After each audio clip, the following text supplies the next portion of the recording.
The sun fell heavy on the Arizona hillside. Thomas Merrick stood beside the smallest grave he'd ever dug. His hands were raw. Blisters wept where the shovel had bit deepest.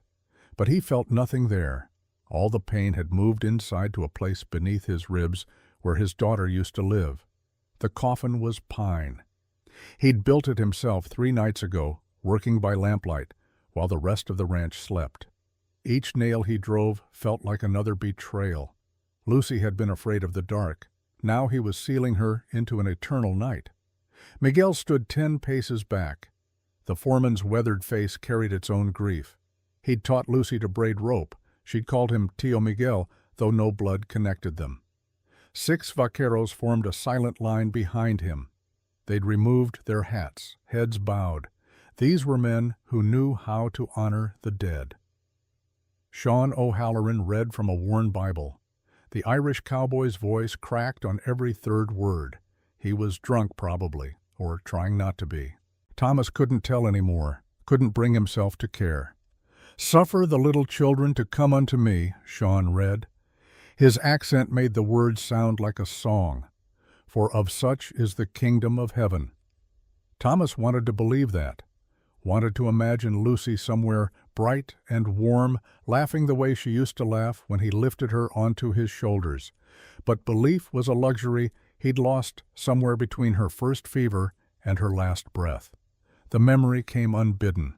Lucy in her bedskin, gray as old paper, her hand in his, so small it disappeared inside his palm.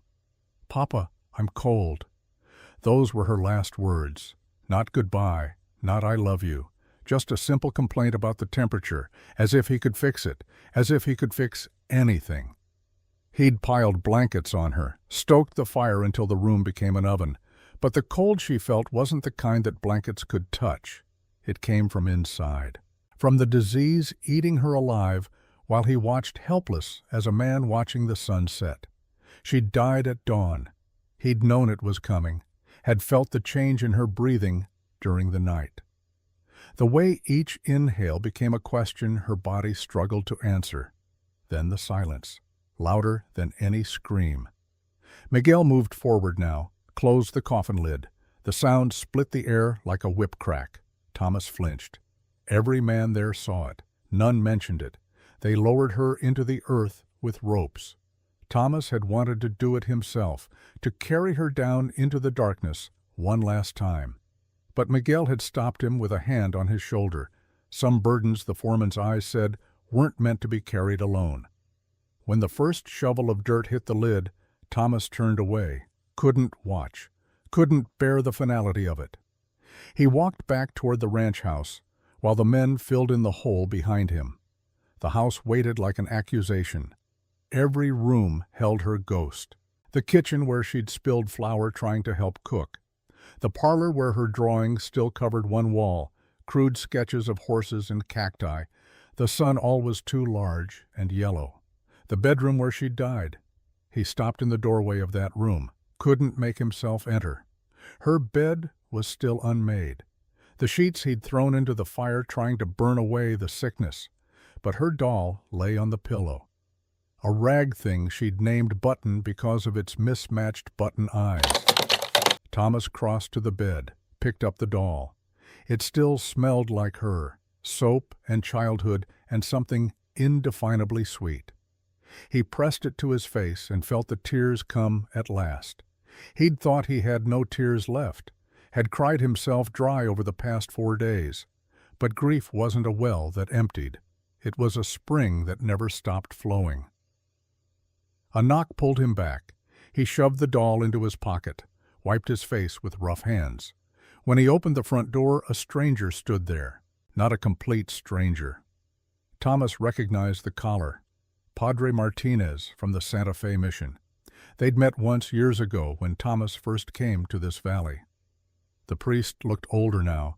Gray streaked his black hair, lines cut deep around his eyes. "Senor Merrick," the padre's voice carried genuine sorrow. "I heard about your daughter. I am deeply sorry." Thomas nodded. Couldn't trust his voice yet. "May I come in?" He stepped back, let the priest enter. They sat at the kitchen table, the same table where Lucy had eaten breakfast a week ago, had complained about the eggs being too runny. Thomas would give everything he owned to hear her complain one more time. The padre placed a leather satchel on the table, drew out a bottle of mezcal, poured 2 glasses without asking permission. "To Lucy," he said, raising his glass. Thomas drank. The liquor burned, cut through the numbness for one sharp moment. Then the fog returned. "I wish this was only a condolence visit." The padre set down his glass. "But I bring news, complicated news." "What news?" "Do you know Chief Dasan of the Chiricahua band near Whispering Spring?" Thomas knew him, knew of him at least. A peaceful chief. His people kept to themselves, traded occasionally in town, never caused trouble. "I know the name." "He has a daughter, Tayen, 26 years old, educated at our mission school in Santa Fe." Thomas waited, wondered what any of this had to do with him. The padre continued, "She is in danger, serious danger. The United States Army hunts her, specifically Colonel Garrett Whitmore." Something cold moved in Thomas's chest at that name. He'd served under Whitmore, briefly, long enough to learn the man's nature. Whitmore believed the only good Apache was one on a reservation or in the ground. He pursued both outcomes with equal enthusiasm. "Why does he hunt her? She killed a soldier, Lieutenant Marcus Davis. The Army calls it murder." Thomas leaned back. This was none of his business. He had enough troubles without involving himself in Apache affairs. The padre seemed to read his thoughts. "I understand your reluctance, but please hear the full story." "I'm listening." "Tayen was at our mission, learning, growing. She wanted to be a teacher, to help her people navigate the white world." The padre's voice grew heavy. "Lieutenant Davis came to the mission, said he was there to collect Apache girls, to relocate them to the reservation school, for their own good, he claimed." Thomas had heard similar claims, knew what they really meant: forced assimilation, cultural destruction wrapped in the language of charity. Tayen refused to go. Davis became aggressive. Sister Maria, one of our nuns, stood between them. Davis shot her. The words fell like stones. Thomas felt his hands clench. Tayen had scissors from her sewing class. She put them in Davis's throat. The padre met Thomas's eyes. She watched him bleed out. Then she ran.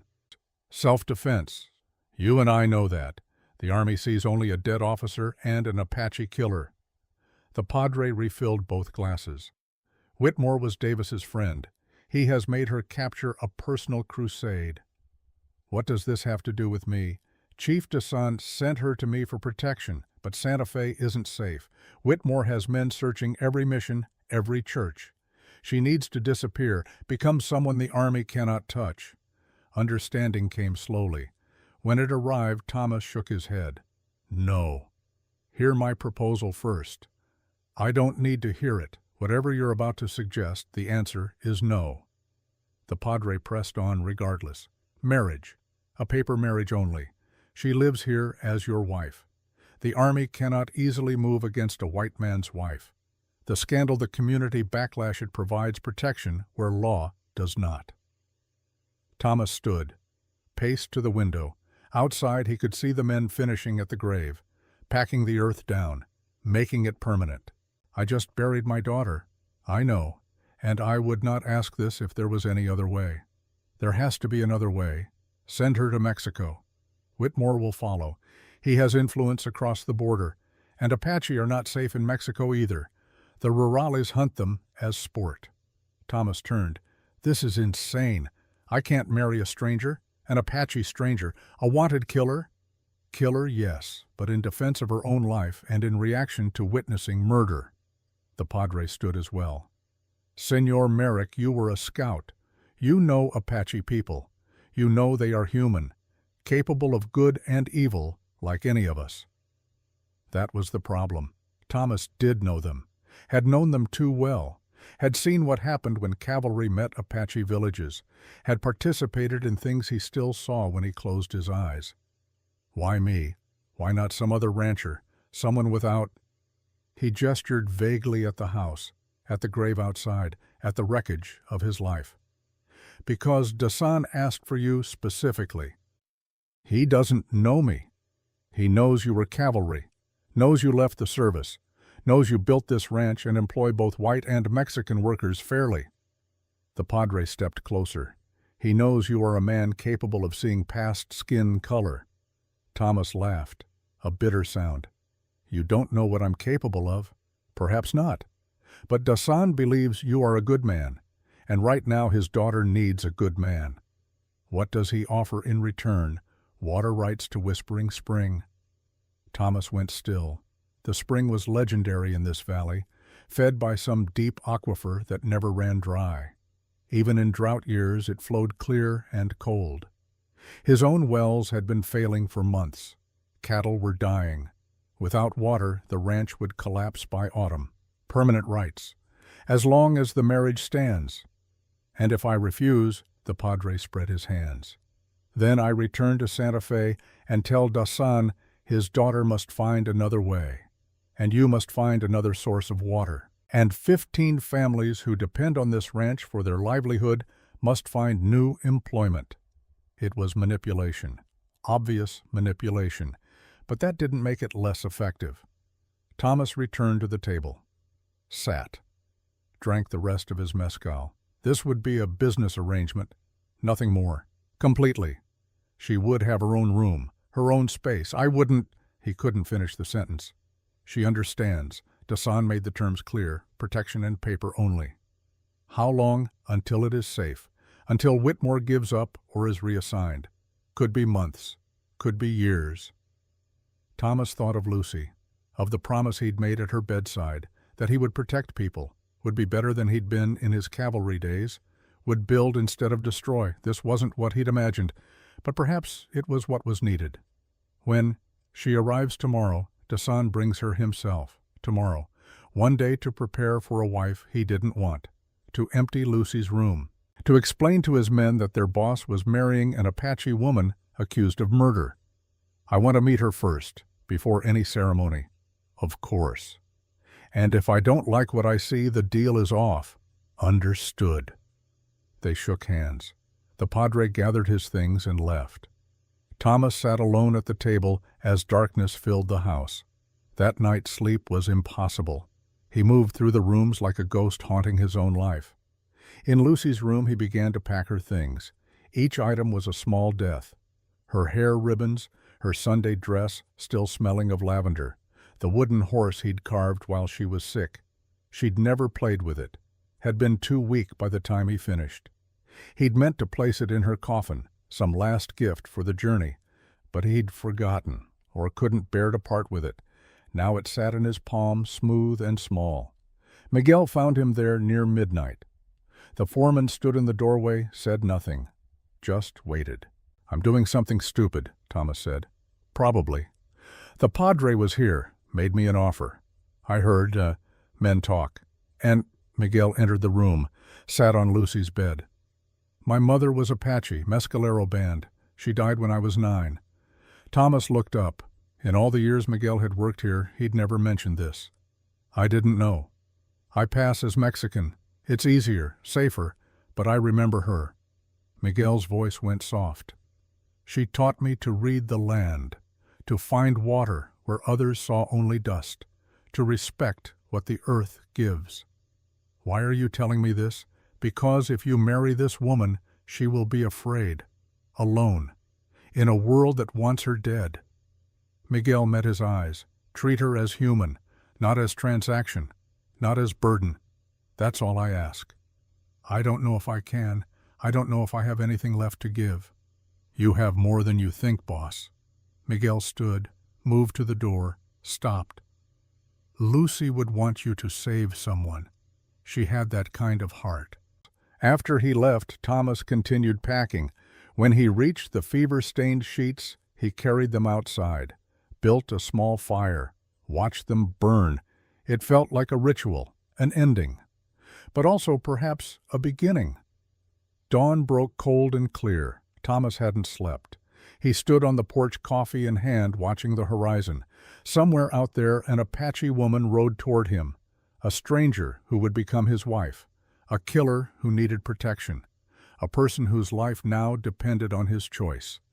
The dust cloud appeared around noon. 8 riders. Thomas could make out their silhouettes even at a distance. Apache, moving with the easy grace of people born to the saddle. Miguel emerged from the barn, stood beside him. Ready? No. Good. Means you're thinking clearly. The riders grew closer. Thomas could distinguish individuals now. An old man in front, silver hair, turquoise around his neck. This would be Dasan. Beside him rode a younger man, heavily muscled, a scar cutting across his cheek, the war leader probably, face set in permanent anger, and slightly apart from both a woman. Thomas's breath caught.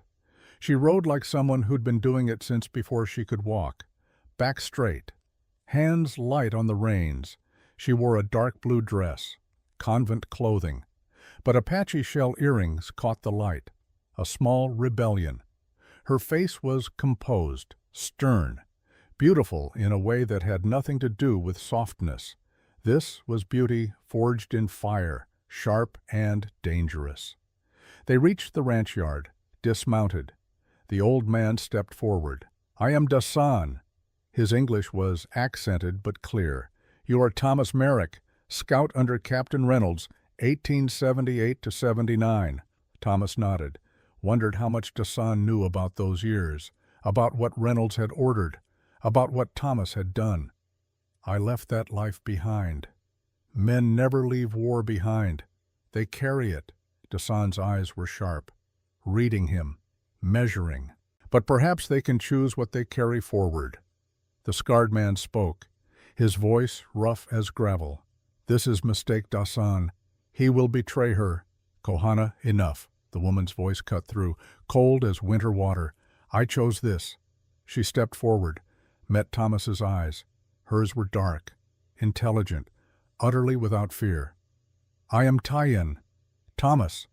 They stood measuring each other, two strangers about to bind their lives together. Around them the men shifted, uncomfortable. This wasn't how marriages were supposed to begin. Dasan broke the silence. Padre Martinez explained terms. He did. "You agree?" Thomas looked at Tyen, tried to see past the surface, to understand what kind of person would kill a man, what kind of person would accept marriage to a stranger rather than run. "I agree, but I have conditions." "Speak them." "She gets her own room, her own space. This is protection only." "Understood." "She's free to leave the ranch grounds." "I won't make her a prisoner." Tyen's expression shifted slightly, surprise maybe, or appreciation. "If Colonel Whitmore comes, I'll do what I can, but I can't guarantee safety against the United States Army. We ask only what you can give." Dasan gestured toward his daughter. "She is strong. She will not be burdened."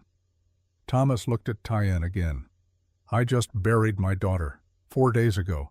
This house is full of grief. If you stay here, you'll feel it."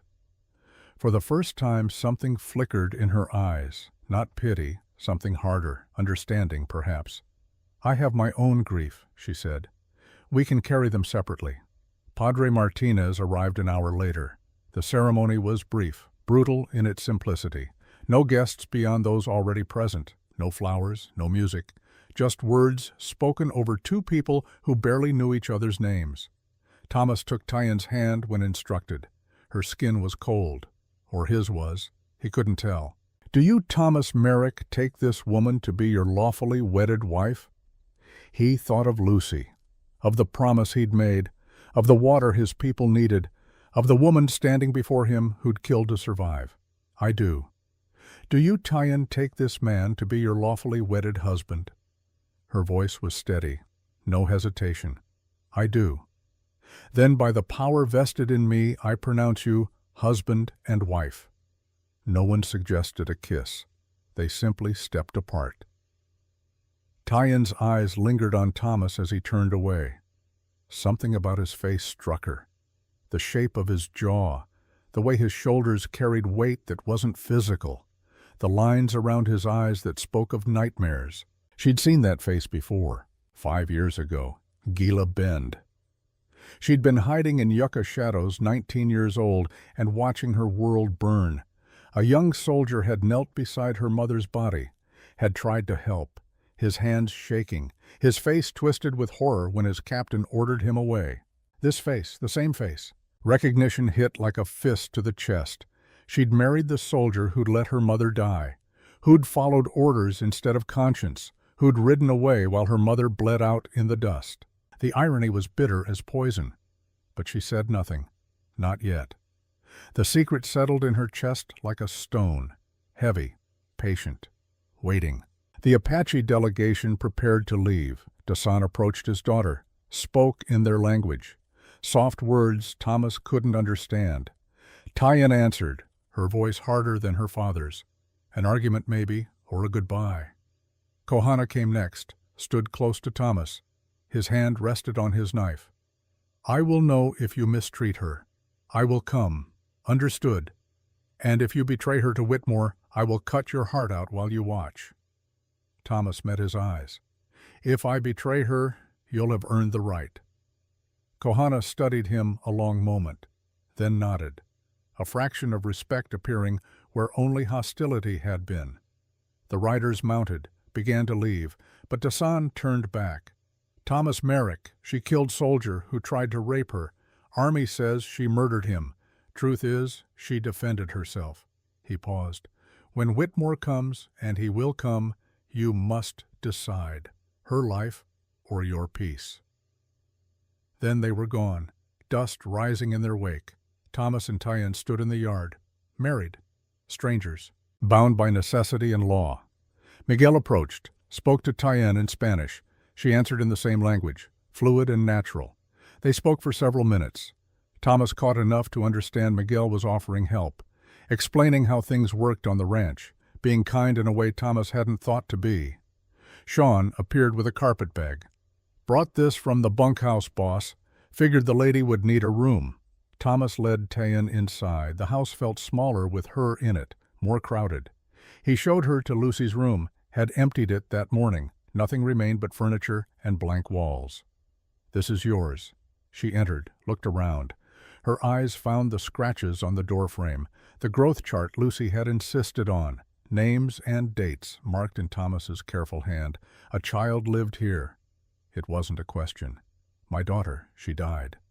Recently, 4 days ago. Tyen turned, really looked at him for the first time, saw perhaps the exhaustion, the grief, the barely held together pieces of a broken man. I'm sorry. Are you? Yes, losing a child is a wound that never closes. You've lost one. No, but I've seen those who have.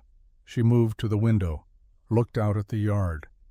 This arrangement was your father's choice or yours? Thomas wasn't sure how to answer. Both. Neither. I needed water. You needed protection. Seemed practical. Practical. She tasted the word. Yes, that's one word for it. He left her there, went to his own room, closed the door, sat on the bed and put his head in his hands. What had he done? Evening came. Thomas heard movement in the house, water running, doors opening and closing, Tyen moving through her new prison, because that's what it was, wasn't it? A comfortable prison. Better than hanging, but still bounded by walls she hadn't chosen. Dinner was quiet. Miguel had prepared food, left it on the table. Thomas ate alone, assumed Tyen would do the same in her room. But she appeared in the doorway, stood watching him. May I eat with you? He gestured to a chair. She sat, took food. They ate in silence. After several minutes she spoke. Why did you agree the truth? I told you, water. That's reason, not truth. Men don't marry strangers only for water. Thomas set down his fork. My daughter believed in protecting people, the weak, the helpless. She had that kind of heart. He met Tyen's eyes. I want to be the kind of man she believed I was. And you think I'm weak, helpless. No, I think you're strong. But you still need protecting. From Whitmore, among others. She was quiet for a moment, then, I killed Lieutenant Davis. Your father-in-law told you this. He did. Do you want to know how? Thomas wasn't sure he did, but he nodded. Tyen's voice went flat. reciting facts, removing emotion. He came to the mission, said he was rescuing Apache girls from savage ways, taking us to reservation school for our own good. She paused. I refused. He grabbed me. Sister Maria stepped between us. He shot her in the chest. Thomas felt his hands clench. I had scissors from sewing class. When he turned back to me, I put them in his throat. Her eyes met his, hard, unflinching. I watched him bleed, watched the light leave his eyes, and I felt nothing but relief. Self-defense. The Army doesn't see it that way. They see murdered officer, savage Apache, simple story. But not the true story. Truth is complicated. People prefer simple. Sean knocked on the doorframe, entered carrying a paper. His face was troubled. Boss Ryder from town brought this. He handed over a wanted poster. Thomas unfolded it, saw Tyen's face rendered in crude ink. The description beneath listed her crimes, the reward offered for her capture. $500. Dead or alive. Thomas looked at Tyen. She'd gone very still. You knew about this? Dasan told me posters were circulating. I didn't know they'd reached here. You should have told me before the ceremony. Would it have changed your answer? He wanted to say yes, wanted to claim some moral high ground, but the truth was more complicated. The ranch needed water, his men needed jobs, and somewhere buried deep was the memory of a little girl who believed her father was a hero. No, probably not. Relief flickered across her face. Then what does it matter? Sean cleared his throat. Boss, if word gets out she's here, then we deal with it. Thomas stood, moved to the stove, tossed the poster into the fire, watched it curl and blacken. She's my wife. Anyone has a problem with that can speak to me directly. After Sean left, Thomas and Tyen remained in the kitchen. The fire crackled. Outside, night sounds filled the valley. Coyotes calling, wind in the cottonwoods. Why are you doing this? Tyen asked. Truly.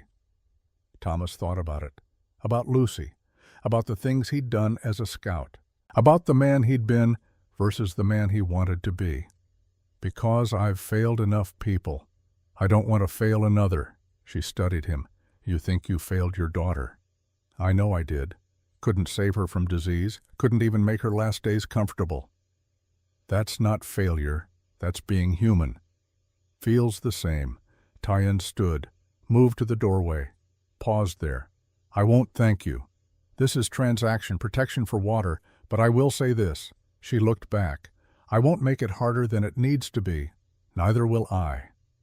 She went to her room. Thomas heard the door close, the lock turn. Smart woman. Trusting a stranger only so far.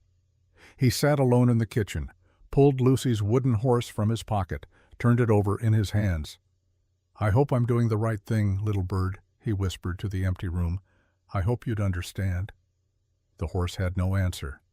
But outside through the window, he could see the mountains where whispering spring flowed.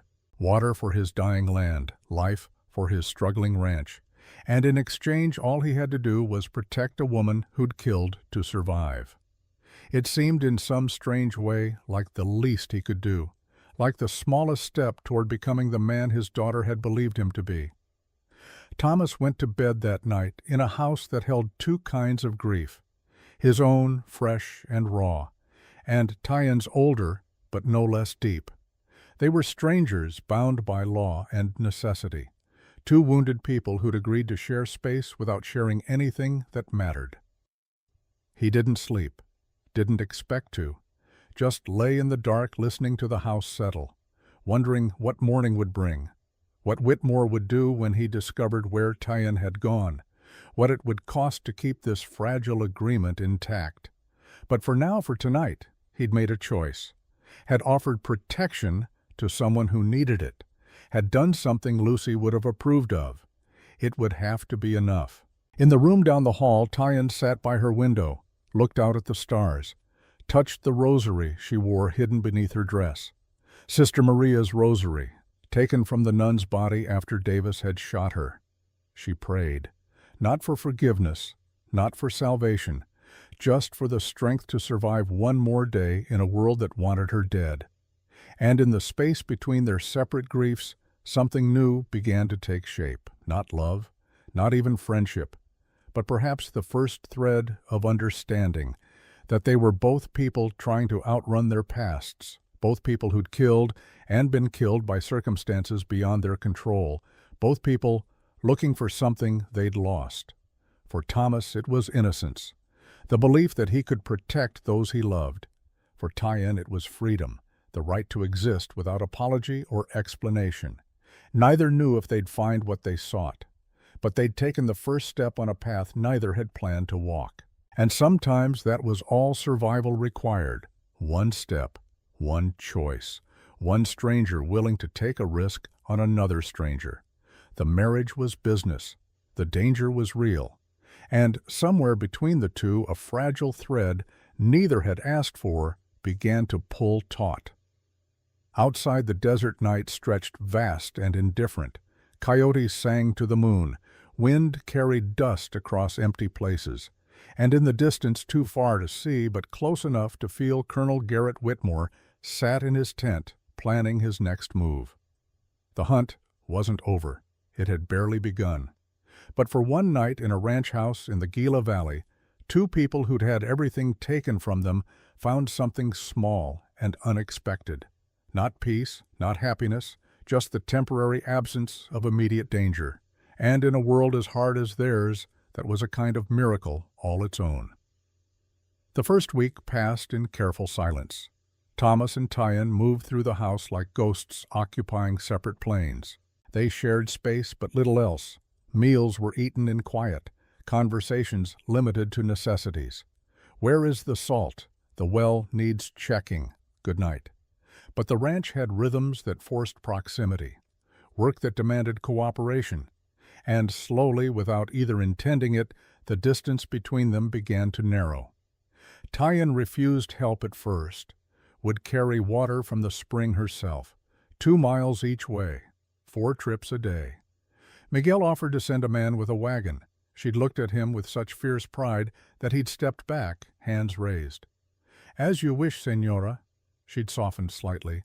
"I don't need white man's charity." "I'm not white," Miguel had said gently. "Half Apache, Mescalero mother." That had stopped her. She'd studied him with new eyes, seen something there that made her nod. After that, she'd accepted food he left outside her door, would leave the clean plate in return, small acknowledgments of alliance. Thomas watched these exchanges, said nothing.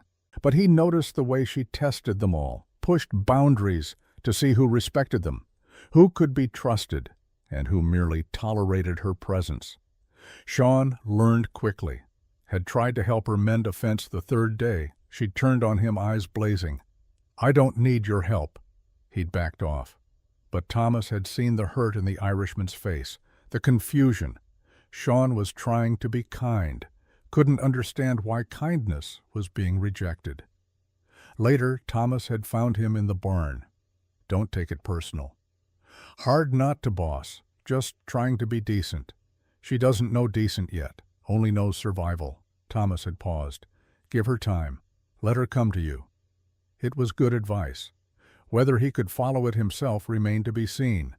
The thaw began over a broken fence. Thomas found Tyan in the south pasture repairing rails with practiced efficiency. She'd stripped off her convent dress, wore simple cotton underneath. Moved with the economy of someone who'd done this work before. He'd approached slowly, not wanting to startle her. "You know your way around a fence." She hadn't looked up. "Apache don't live in cities. We build, we fix, we survive." "Didn't mean to imply otherwise." "Yes, you did. All white men do." She'd driven another nail. "You think we're savages, primitives, that your way is the only civilized way." Thomas had picked up a rail, positioned it. "I think civilization is a word people use to justify terrible things." That had made her pause. "Look at him. What would you know about terrible things? More than I'd like." They'd worked side by side after that, not speaking, just the rhythm of hammer and nail, wood and sweat. When they finished, the fence stood strong. Tyan had wiped her brow. "You work well, for a white man. You work well, for anyone." The corner of her mouth had twitched. Not quite a smile, but close. Sean had seen them return together, had watched with surprise as they'd shared a dipper of water from the same bucket. Small thing, but on this ranch, small things carried weight. That night Miguel had brought news. Someone's coming, from the Apache camp. Woman on horseback. Thomas and Tyan had gone to meet her. The rider was young, 20, maybe, pretty in a way that had nothing to do with trying. Natural as sunrise. She'd dismounted with a laugh, embraced Tyan. Sister, Tyan had stiffened, then softened. Kiona, what are you doing here? Father sent me, to check on you. Kiona's eyes had found Thomas, assessed him. To make sure your husband treats you well. I'm fine. Are you? Kiona had circled Thomas, like a bird studying something new. He looked sad, ghosts in his eyes. Everyone has ghosts, Thomas had said. Yes, but some carry them better than others. She'd smiled, bright and warm. Everything Tyan wasn't. I'll stay a few days. Keep my sister company, unless you object. Thomas had looked at Tyan, seen the first real warmth in her face since she'd arrived. You're welcome here. Kiona had changed things, brought light where only shadows had been. She'd laughed easily, asked questions without fear, explored the ranch like a child discovering a new world. Miguel had been the one to show her around. Thomas had watched them from the porch. The way Miguel's usual reserve crumbled around her. How he'd pointed out horses explained the work his hands animated in ways they never were otherwise. And Kiona. She'd listened with complete attention, asked about everything, touched nothing without permission. When Miguel had lifted her onto a horse, she'd laughed with pure joy. You're a good teacher. You're a good student. They'd ridden together that afternoon, disappeared toward the spring. Thomas had felt a twinge of concern, but Tyan had touched his arm. Let them be. Kiona is smart. She knows what she's doing. And Miguel, he has kind eyes, like you. She'd paused. When you let yourself be kind. It was the most personal thing she'd said to him. He hadn't known how to respond. At the spring, Miguel and Kiona had dismounted, let the horses drink, stood in the shade of cottonwoods. You're not full Mexican, Kiona had said. Statement, not question. Miguel had gone still. What makes you say that? The way you stand, how you watch the horizon. We do that. Apache do that. She'd smiled. You're half, aren't you? No point lying. She'd seen through him already. My mother. Mescalero band. She died when I was 9. And you hide it. I survive it. People don't hire half-breeds, but a Mexican foreman that they'll accept. Kiona had moved closer. I understand hiding. I want to leave the tribe, see the world beyond these valleys, but Father would never allow it. Why tell me this? Because you keep secrets. I keep secrets. Maybe we can keep each other's. Miguel had looked at her then, really looked, seen not just beauty but intelligence, courage, the kind of person who knew what she wanted and wasn't afraid to reach for it. What's your secret? He'd asked. That I'm tired of being only Apache. I want to be Kiona, just Kiona. She'd touched his hand. What's yours? That I'm tired of being only Mexican. Want to be Miguel, just Miguel. They'd laughed. And in that laughter something had sparked. Recognition, understanding. The beginning of something neither had planned but both needed. A week into Kiona's visit, Thomas found Sean in the bunkhouse. The Irishman was drunk, not falling down drunk, but the kind of drunk that loosened tongues and lowered walls. He'd been crying. Thomas could see the tracks on his weathered face. Sean, go away, boss, not fit company tonight. Thomas had sat anyway. What's wrong? Anniversary of sorts. Sean had taken another drink. 10 years ago today, I killed a family. The words hung in the air. Thomas waited. Apache family, 1879. Captain Reynolds said they were hostiles, said they'd raided settlers, needed to be stopped. Sean's voice cracked. Wasn't true. They were peaceful. Mother, father, 3 children. Thomas felt his chest tighten, knew what was coming. Youngest girl was maybe 6, Lucy's age. She looked at me before Sean broke. I see her face every night, every goddamn night. The door had opened. Tyann stood there. She must have heard, must have been passing, and stopped. Sean looked up, saw her. Shame flooded his features. "I'm sorry. God, I'm so sorry." She'd entered slowly, sat across from him. Her face was unreadable. "Do you remember their names?" "No, never knew them." "Then how do you honor them?" Sean had stared at her. "What, if you don't know their names, how do you honor their memory?" "I don't. Can't. Don't deserve to." Tyann had been quiet for a long moment. "My cousin died in a raid, 1879, Gila Bend. He was 7, named Nakai, loved to climb trees, wanted to be a warrior." Sean's face had gone white. "Gila Bend, that was us, my unit. I know." "Then you should hate me." "I did, for years." She'd looked at him with something that wasn't forgiveness, but wasn't hate either. "But hate doesn't bring back the dead, it just makes more ghosts." "How do you live with it?" "The knowing.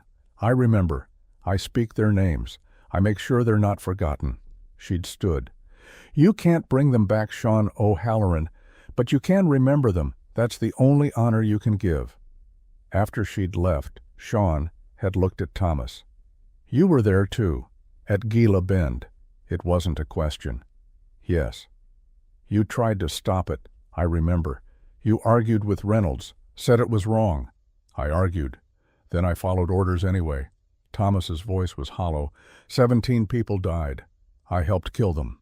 "Boss, Tyann knows, has to know. It's why she looks at me the way she does sometimes.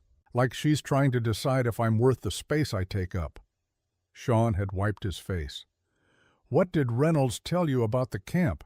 That they'd attacked a wagon train, killed settlers, that we were bringing justice." "Same lie he told all of us." Sean had poured another drink, didn't take it, just stared at it. "Found out later, wasn't them. Was a different band entirely. We killed innocent people on bad intelligence and a captain's prejudice."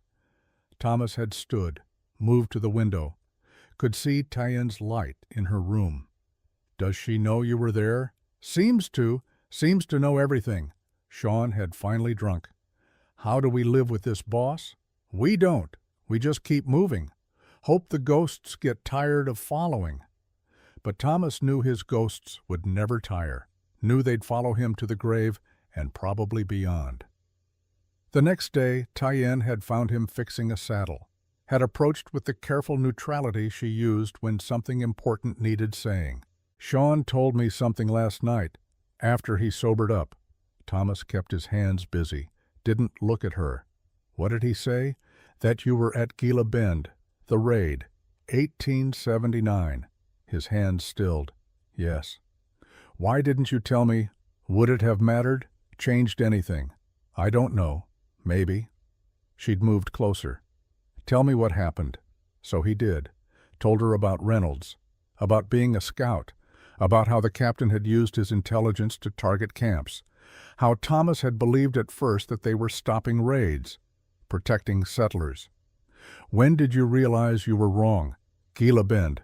We rode in at dawn, expected warriors, found families." His voice went flat.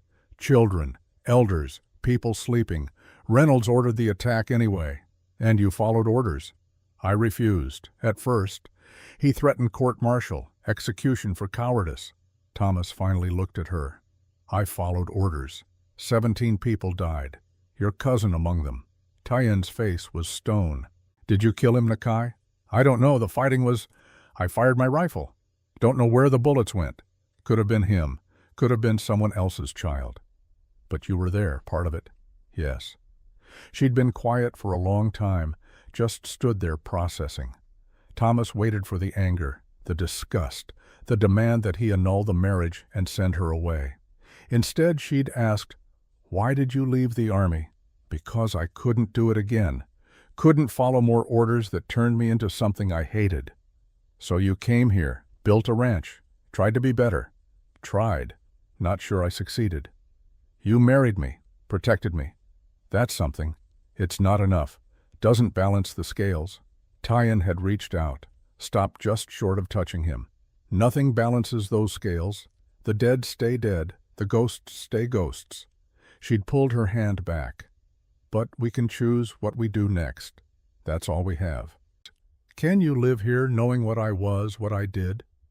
She'd looked around the ranch, at the mountains beyond, at the sky stretching endless and blue. I killed a man, watched him bleed out. I'm not innocent either. She'd met his eyes. We're both people trying to outrun what we've done. Maybe that's enough to understand each other. I don't deserve understanding. Neither do I, but here we are. That evening, they'd eaten dinner together, not in silence this time, talking. Small things, the weather, the cattle, the way cottonwood leaves sounded like rain when the wind blew through them. Kiona had watched them with knowing eyes.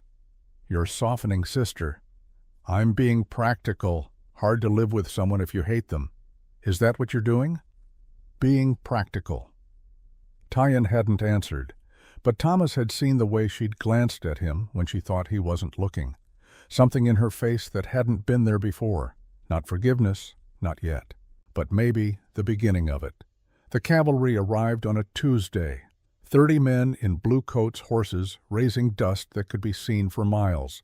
Thomas had been in the barn when Miguel came running. Boss, soldiers, colonels leading them. Thomas felt ice in his gut. Whitmore. He'd known this was coming, had prepared himself. But knowing and facing were different things. Get Tyen, hide her in the cellar. Already done. Kiona's with her. Smart. Miguel was always 3 steps ahead. Thomas walked out to meet them. The column halted in his yard. At their head rode Colonel Garrett Whitmore, 52 years old, mustache waxed to cruel points, eyes like winter sky. Merrick, Whitmore's voice carried parade ground authority. It's been a long time. Colonel, heard you took a wife. Congratulations. The word dripped with something that wasn't congratulations. Apache wife specifically. Unusual choice for a former scout. I'm not cavalry anymore. Once cavalry, always cavalry. You know duty, loyalty, brotherhood. Whitmore dismounted, approached slowly. Those things don't fade just because you trade a uniform for overalls. Thomas held his ground. What brings you to my ranch, Colonel? Hunting a fugitive, Apache woman. Murdered Lieutenant Marcus Davis in cold blood. Whitmore pulled a poster from his saddlebag, unfolded it. Tayan's face stared out. Last tracked to the Santa Fe mission. Padre said she headed this direction. Haven't seen her. No. Whitmore's eyes scanned the ranch buildings. Mind if I look around professional courtesy between old comrades? I mind. Excuse me, this is private property. You have a warrant. Whitmore's jaw tightened. Don't need a warrant to look for fugitives. Actually, you do. Or did they change the Constitution while I wasn't paying attention? Miguel had appeared. Stood at Thomas's shoulder. Silent support. 4 vaqueros emerged from the barn. Not threatening. Just present. Whitmore noticed. Awful loyal crew you've got here, Merrick. Wonder what they'd think if they knew you were harboring a killer. I'm not harboring anyone. Then you won't mind if I meet your wife. Courtesy call. Congratulate her on the marriage. Thomas felt sweat on his back. She's indisposed. Female troubles. It was crude, deliberately so. The kind of thing that made men uncomfortable, stopped questions. Whitmore studied him. You're hiding something. I can smell it. You smell what you want to smell. If I find you're harboring Lieutenant Davis's murderer, I'll burn this ranch to the foundation. Everything you built, everything your father built, gone. That a threat, Colonel? A promise between old comrades? Miguel stepped forward. Colonel, with respect, Senor Merrick's wife is his business. Whitmore's attention shifted. And you are Miguel Reyes, foreman. Whitmore moved closer, studied Miguel's face. You look familiar. Mescalero features. You Apache. Mexican, sir. Common mistake. Is it? Whitmore circled him like a wolf. Strange how many Mexicans in this territory have Apache blood, almost like people are lying about their heritage. Miguel held steady. I'm who I say I am. We'll see. Whitmore returned to his horse, mounted. You have 48 hours, Merrick. Reconsider your discretion. Davis was my friend. His killer will hang. You can be the man who helped justice, or the man who burned trying to stop it. He wheeled his horse. The column followed. But 2 soldiers remained behind, pitched a tent just beyond the property line. Watching, one called out, making sure nobody runs. After they left, Thomas went to the cellar, found Tayan and Kiona in the darkness. Both women stood when he entered. He knows you're here, or suspects it. Then I should leave. Tonight, before he comes back with a warrant. Where would you go? Mexico, somewhere he can't follow. He has influence in Mexico, and the rurales hunt Apache for sport. Thomas shook his head. You stay, we prepare. Kiona touched her sister's arm. He's right. Running now just makes you pray. That night they gathered in the kitchen. Thomas, Tayan, Miguel, Sean, Kiona. A war council of sorts. Whitmore will return, Thomas said, with legal authority. When he does, we need a plan. Can't fight the army, Sean pointed out. Not directly, but we can make it harder for him, slow him down. Tayan stood, paced. There's something you should know, about Davis, about what really happened. Everyone waited. She took a breath. He didn't just try to take me from the mission, he killed someone first. Thomas felt his hands clench. Sister Maria, the nun who'd been teaching me. She was Mexican, 60 years old, kindest person I'd ever known. Tayan's voice stayed level, refusing to break. When Davis came, she stood between us, told him he couldn't take me, that I was under church protection. And he shot her, in the chest, point blank. Tayan's eyes were dry but hard. I watched her fall, watched her die, and then he turned to me, said it was my fault, that I'd killed her by being difficult.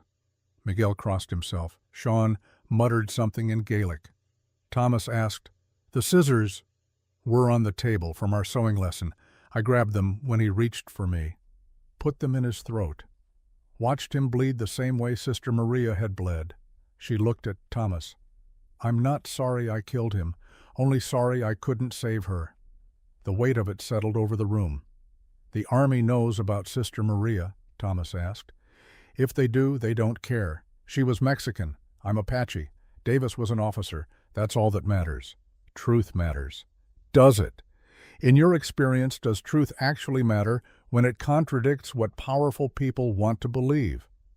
Thomas had no answer for that. The conversation shifted to practicalities, food stores, ammunition, escape routes if needed.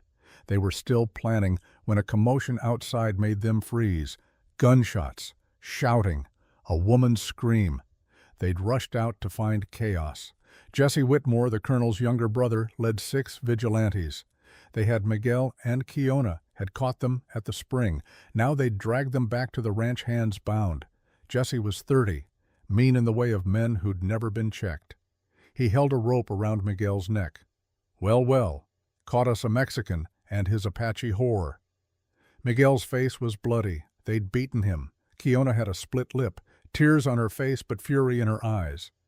Thomas stepped forward. Let them go. Can't do that. See, Apache killed the Henderson family last month. Time for justice. That wasn't this tribe. That was Chiricahua, different band entirely. Apache's Apache. And this one, Jesse kicked Miguel, was helping her, probably planning to run, take Apache secrets back to her people. Sean had his rifle. So did the vaqueros. But they were outnumbered, and Jesse had a knife to Kiona's throat. How about this, Jesse said. You hand over the killer you're hiding, the one my brother's hunting, and we let these 2 go. Tayan had started forward. Thomas grabbed her arm. Don't. He'll kill them.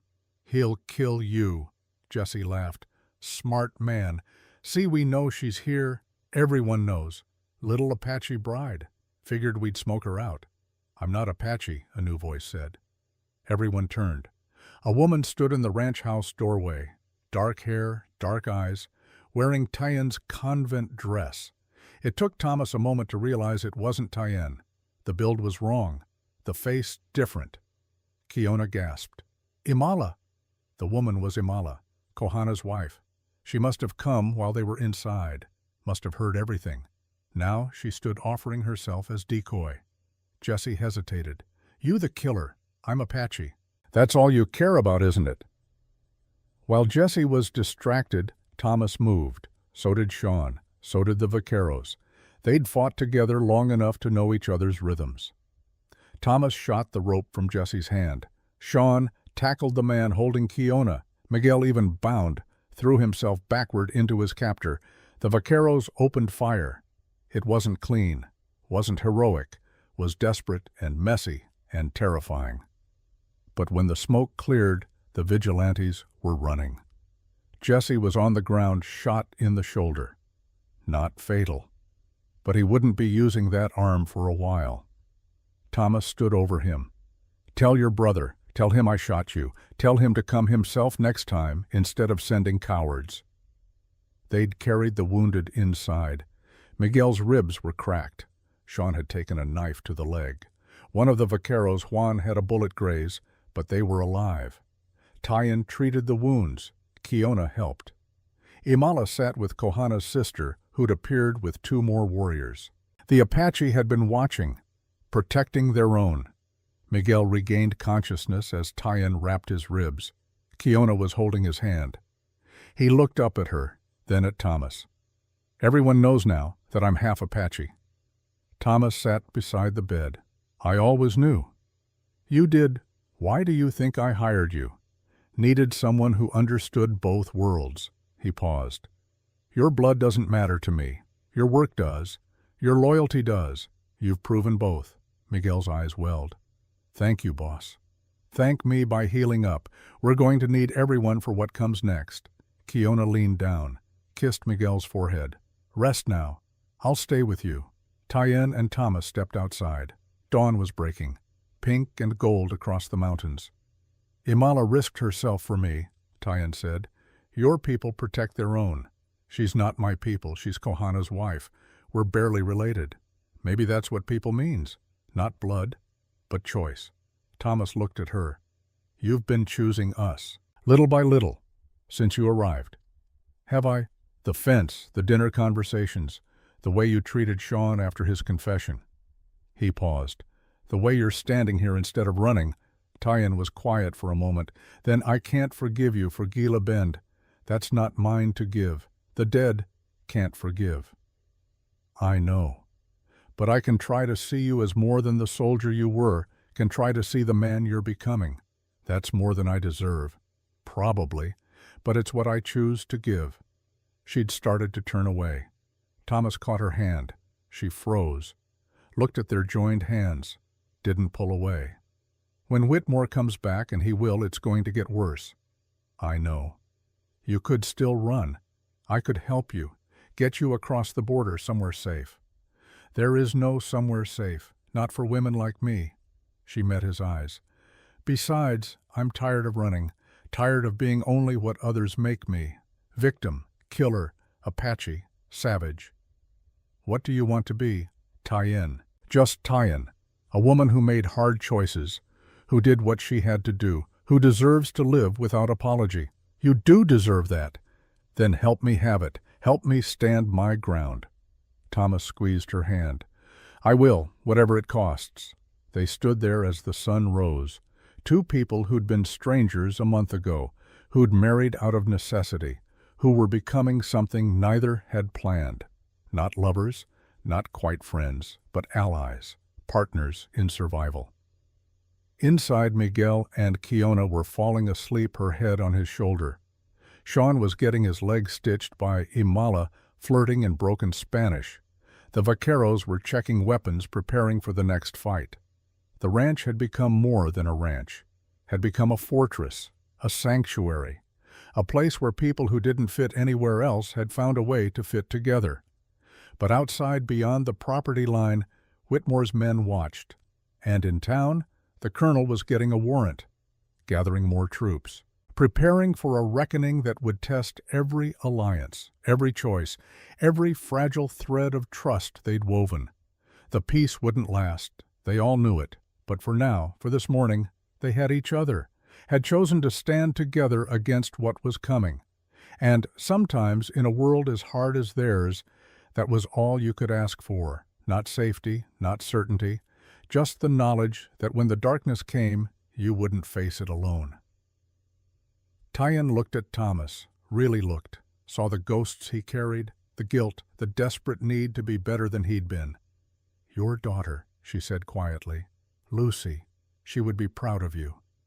Thomas felt his throat tighten. "You think so? I know so. You're protecting someone who needs it, standing up to power, choosing right over easy." She paused.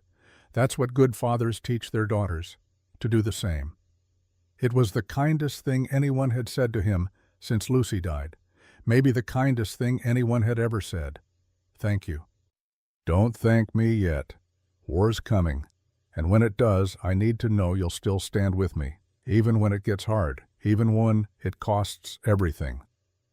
Thomas thought of the ranch, his father's legacy, the life he'd built, everything Whitmore could destroy with one match. Then he thought of Lucy's wooden horse, of Sister Maria dying to protect someone, of 17 people at Gila Bend who'd never gotten a choice. "I'll stand with you," he said. "Whatever comes." Tyen nodded, believed him, and in that belief something shifted between them, the last wall crumbling, not into love, not yet, but into something that might become love, given time. Trust, the rarest and most valuable thing in their world. They went inside together, to face whatever morning brought, to prepare for the war they knew was coming, to hold on to the fragile peace they'd built from grief and necessity and unexpected understanding. The sun climbed higher, the horses stirred in their stalls. The valley stretched vast and beautiful and utterly indifferent to the small human dramas playing out beneath its sky. And somewhere in town, Colonel Garrett Whitmore signed a warrant, gathered his men, prepared to take back what he believed belonged to justice. The collision was inevitable, had been since the moment Thomas agreed to marry Tyen, since the moment she'd put scissors in Davis's throat, since the moment Whitmore had decided vengeance mattered more than truth. But now at least they wouldn't face it divided. They'd face it together, a rancher and an Apache, a foreman and a free spirit, an Irishman and a widow, vaqueros and warriors, people who'd been broken by the world and had somehow found a way to be whole again in each other's company. It wouldn't be enough to stop what was coming, but it might be enough to survive it, and survival in the end was its own kind of victory. 3 days after the fight with Jesse Whitmore's vigilantes, the ranch settled into uneasy calm. Miguel healed slowly, ribs wrapped tight. Sean limped but refused to rest. The vaqueros kept watch in shifts, rifles always loaded. They all knew the quiet wouldn't last. It didn't. Colonel Garrett Whitmore arrived alone on a gray horse, no soldiers behind him. Thomas saw him coming from a distance, the solitary rider moving slow across the valley floor. Something about it felt wrong. Whitmore never traveled without his men. Thomas met him at the gate, rifle in hand but pointed down. "Colonel?" Whitmore dismounted. He looked older in the harsh afternoon light, lines deeper around his eyes, the wax in his mustache beginning to droop. "Put the rifle away, Merrick. I'm here to talk. Nothing more." "Talk about what?" "About ending this before more people get hurt." Whitmore gestured to the ranch house. "May I?" Against his better judgment, Thomas nodded. They walked to the porch, sat in chairs that had held Thomas and Lucy on summer evenings. The memory of her laughter seemed to hang in the air. A ghost neither man acknowledged. Whitmore pulled out a flask, offered it. Thomas shook his head. "Suit yourself." The colonel drank, wiped his mouth. "My brother's recovering. Won't use that arm properly again. Doctor says permanent damage. He came here armed, threatened my people, got what he earned." "I know. Jesse's always been a fool, hot-headed, too quick to violence." Whitmore looked out at the valley. "But he's still my brother, only family I have left." Thomas said nothing, waited. The Henderson family massacre. You heard about it. Heard Apache raiders killed them. Whole family burned the homestead. That's right. Mother, father, 2 children, 9 and 11 years old. Whitmore's voice went flat. Found them 3 days after. Coyotes had been at the bodies, had to bury what remained. I'm sorry for that, but it wasn't Dasan's band, wasn't Tayan's people. How do you know? Because Dasan's band hasn't raided in 5 years. They trade peacefully, keep to themselves. The Hendersons were killed by Chiricahua, different tribe entirely. Whitmore shook his head. Apache is Apache to most people. They don't see distinctions. They see brown skin and violence. They want blood for blood. That's not justice, that's revenge. Sometimes they're the same thing. Whitmore turned to face him. Here's what I came to offer. A way out for both of us. Thomas felt his gut tighten. Turn over the Apache woman, the one who killed Marcus Davis. I know she's here. Everyone knows. Stop protecting her. She's my wife. In name, not in truth. You married her for water rights, for practical reasons, not love. Whitmore leaned forward. Give her up. I'll make sure the trial's fair. Quick, she won't suffer long. You're asking me to hand her over to be hanged. I'm asking you to do your duty. Davis's family deserves justice. His mother still cries herself to sleep every night. His sister can't look at men without seeing her brother's ghost. And Sister Maria, the nun Davis murdered, where's her justice? Whitmore's eyes narrowed. What nun? The one Davis shot before Tayan killed him. 60-year-old Mexican woman named Maria. She stood between them. Davis put a bullet in her chest. That's not in any report. Of course it isn't, because a dead Mexican nun doesn't matter to the Army. Only dead white officers matter. Whitmore was quiet for a long moment. Even if that's true, Davis is still dead. The law still demands accounting. The law demands lots of things it doesn't deliver, like protection for Apache women, like consequences for officers who rape and murder. Thomas stood. Answers no. Tayan stays. I'm offering you everything, Merrick. Your ranch debt. Forgiven. $1,000 reward money. Clean record with the territorial government. Whitmore stood as well. All you have to do is stop protecting a killer. Thomas thought about it, really thought. The ranch was drowning in debt. The bank would foreclose by autumn without a miracle. $1,000 would save everything, would keep 15 families employed, would preserve his father's legacy, Lucy's legacy. He looked at the wooden horse in his pocket, the one he carried everywhere, the reminder of what mattered. No, you're a fool. Maybe. But I'm a fool who keeps his word. Thomas met Whitmore's eyes. I married her, promised protection. I don't break promises anymore. Anymore? What's that mean? Means I broke enough promises at Gila Bend, followed enough orders that turned me into something I hated. I'm done with that. Whitmore's face hardened. You'll lose everything. I already lost everything. Lucy's gone, my wife left, father's dead, this ranch is just wood and dirt. Thomas's voice was steel. But Tayan is a person who deserves to live. I've broken too many promises already. I won't break this one. You'd die for an Apache who isn't even your real wife. Seems I would. Whitmore mounted his horse, looked down at Thomas with something that might have been respect or might have been pity. You have 48 hours. Evacuate any civilians, women, children, anyone who doesn't want to be here when I return. He gathered his reins. Because I'm coming back, with 50 men, with a federal warrant, and I will take her, by force, if necessary. Then I'll see you in 48 hours, Colonel. Whitmore rode away. Thomas watched until he disappeared, then turned to find Tayan standing in the doorway. She'd heard everything. You could have taken the deal. Could have. Why didn't you? Thomas pulled out the wooden horse, held it up to the light. Because Lucy believed in protecting people, the weak, the helpless, the ones no one else would stand up for. He looked at Tayan. She'd hate me if I traded your life for money. I'm not weak, not helpless. I know, but you still deserve protecting. He pocketed the horse. Everyone does. Tayan descended the steps. stood close enough that he could see the pulse in her throat, the way her hands shook slightly before she steadied them. "I'm leaving, tonight, riding for Mexico. He'll hunt you, kill you. Then at least the ranch survives. Miguel stays safe. Kiona stays safe. All these people who depend on you, they don't suffer. And I live with knowing I let you go to your death, no." "Thomas." It was the first time she'd used his name. Not Merrick, not husband. Thomas. "You can't save me. Some things are beyond saving. Let me try." Why does it matter so much? He wanted to say, because you're my wife, because I made a promise, because it's the right thing to do, but those were surface truths. Underneath was something deeper. Because when I look at you, I don't see just an Apache woman.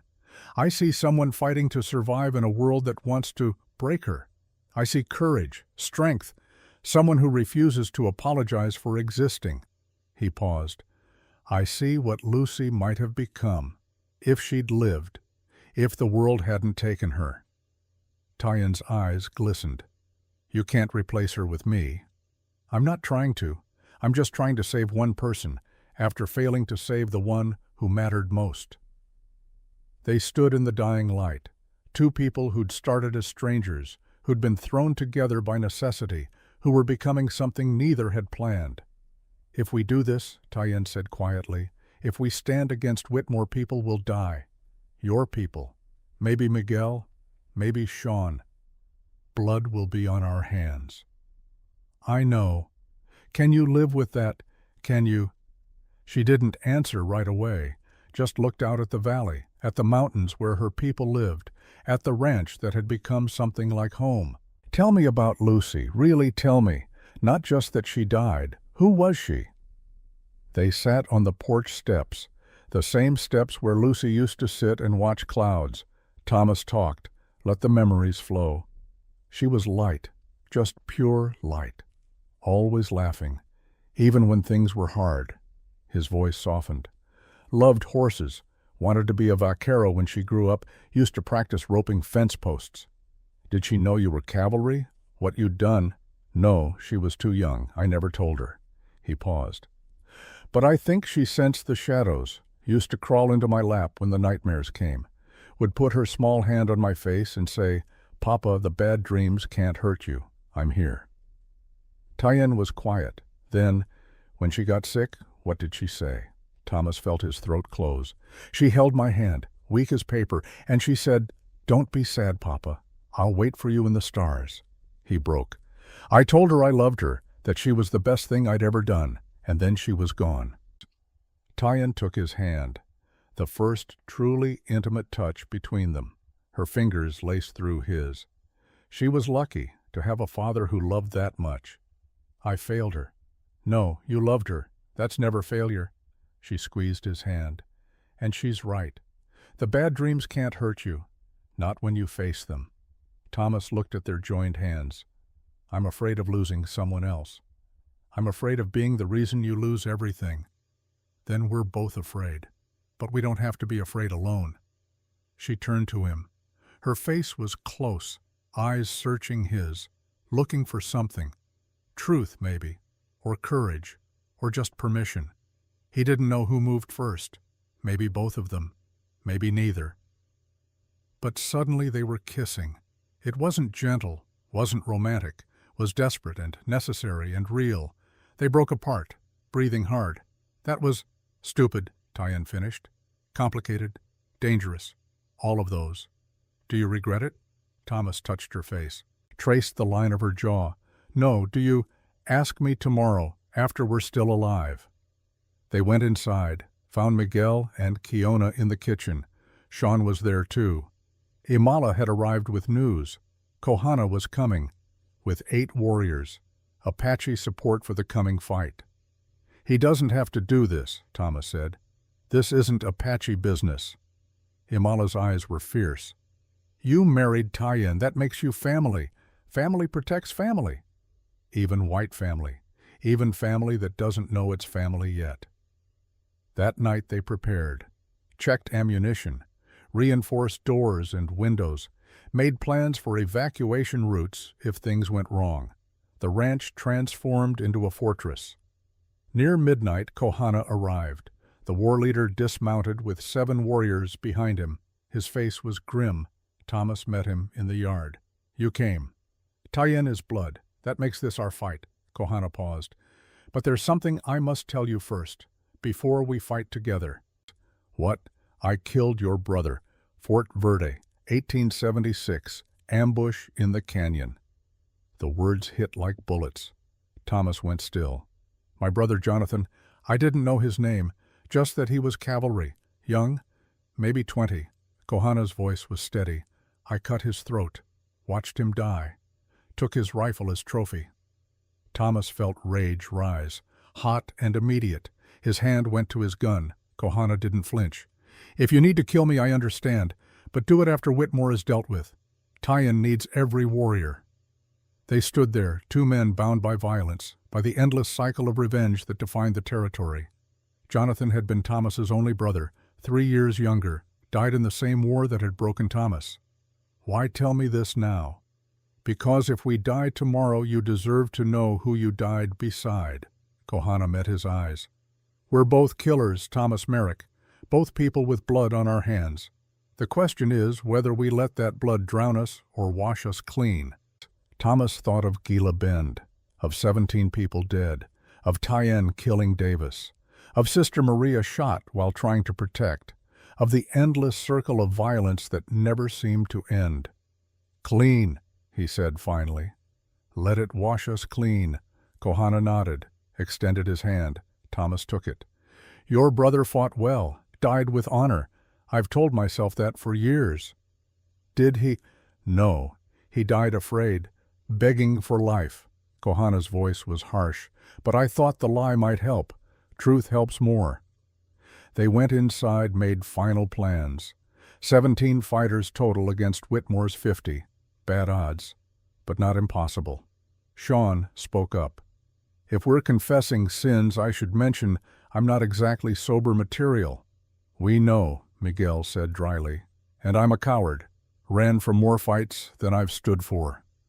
"You're standing now," Thomas said. "That's what matters." Kiona held Miguel's hand. "If we survive this, I want to marry you. Proper ceremony. Both cultures." Miguel smiled through his pain. "If we survive this, I'll marry you anywhere you want, even in front of my father." Even then, Tayen stood. "We all know people might die tomorrow. We should say now what needs saying." She looked at Thomas. "I can't forgive you for Gila Bend. That's not mine to give. The dead can't forgive.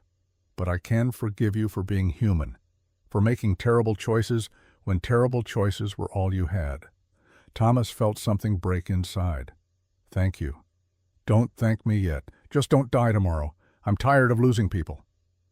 They slept in shifts. Thomas took first watch, stood on the porch with his rifle, watched the stars Lucy had promised to wait among. Tayen joined him near dawn. "Can't sleep. Keep thinking about Sister Maria, about what she said before Davis shot her." "What did she say?" "That God forgives everyone, even those who don't deserve it." Tayen's voice cracked. "I asked how she knew. She said because God loves us anyway. Loves us through our worst selves." "Do you believe that?" "I want to, but I've seen too much cruelty, too much suffering." She looked at him. "Do you?" "I believe people can be better than they've been, that we can choose differently." He touched the wooden horse. "Lucy believed in second chances. That's enough for me." Dawn broke red and violent. Like the sky was bleeding. The watchers from Whitmore's camp had disappeared during the night, gone to report back, to prepare. By noon they saw the dust cloud, 50 riders, maybe more, coming fast. Everyone took positions. Miguel on the roof despite his ribs, Sean at the barn window, Vaquero scattered through defensive points, Kohana and his warriors forming a second line. Tayen and Kiona stayed in the house, both armed, both ready. Thomas stood alone in the yard, waiting. The cavalry column arrived, Whitmore at its head. Behind him rode men Thomas recognized, good soldiers, decent men who believed they were serving justice. It made what came next harder. Whitmore called out, "Thomas Merrick, you're harboring a fugitive wanted for murder. Surrender her immediately or face federal charges for obstruction. She's my wife. You want her? You go through me." "Then I will." Whitmore raised his hand. The line of cavalry tensed. Thomas saw them check their weapons, saw the fear and determination on young faces. Boys, most of them, barely older than Jonathan had been. "Last chance, Merrick, stand down." "No." Whitmore's hand dropped. "Charge." What followed was chaos. Not the clean heroism of stories, not the glory of battlefield paintings, just confusion and terror and the desperate struggle to stay alive. The cavalry hit the ranch like a wave.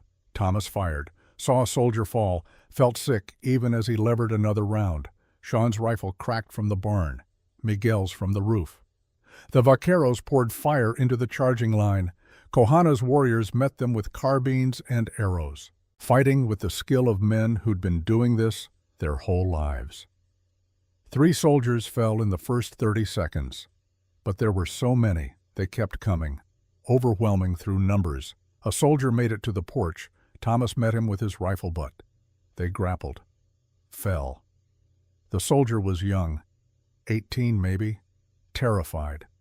"Please," the boy gasped. "I don't want to die." Thomas shoved him away. "Then leave. Run. I won't shoot." The boy scrambled back, disappeared into the smoke and dust. But others weren't so lucky. Juan, one of the vaqueros, took a bullet, fell from his position. Felipe dragged him to cover, but the wound was bad. Gut shot. Dying slow. Sean's leg wound reopened, blood soaking through his pants, but he kept firing, kept fighting, muttering prayers in Gaelic between shots. The battle raged for 20 minutes that felt like hours. Thomas lost track of everything except the next threat, the next target, the desperate need to keep them away from the house where Tyan hid. Then he saw Kohana. The war leader was surrounded, 3 soldiers pressing in. Kohana fought like a demon, knife in one hand, pistol in the other, but they were overwhelming him. A soldier behind Kohana raised his rifle, aimed at the Apache's back. Thomas ran, tackled the soldier. They rolled. The rifle discharged, bullet going wide. Kohana spun, saw Thomas on the ground, saw another soldier aiming at Thomas. Time slowed. Thomas saw it happening, knew he couldn't move fast enough. The soldier's finger tightening on the trigger, the end coming fast. Kohana threw himself between them. The bullet meant for Thomas took him in the chest, high near the heart. The war leader fell, blood spreading dark across his shirt. "No!" Thomas scrambled to him, caught him as he collapsed. Kohana looked up, smiled through pain. "Now we're even, for your brother. Don't talk. Save your strength." No strength left. Kohana coughed, red on his lips. "You protect her. You protect my sister. You protect all of them." "I will." "Promise. On your daughter's memory." "I promise." Kohana's hand gripped Thomas's shirt. "Tell Imala I died well. Tell her I died making things right." "You can tell her yourself." But Kohana's eyes were already distant, looking at something Thomas couldn't see. The ancestors' call. "I go to them now." His voice dropped to whisper, "Protect her, white man, or I'll haunt you." Then he was gone, hand going slack, eyes fixed on nothing. Thomas held him. This man who'd killed his brother, who'd just died saving his life, who'd become something like a friend in the space of a single night. Rage filled him, not at Kohana and at Whitmore, at this whole stupid war, at the endless cycle of violence that took good people and ground them to dust. He stood, picked up Kohana's rifle, turned toward where Whitmore fought.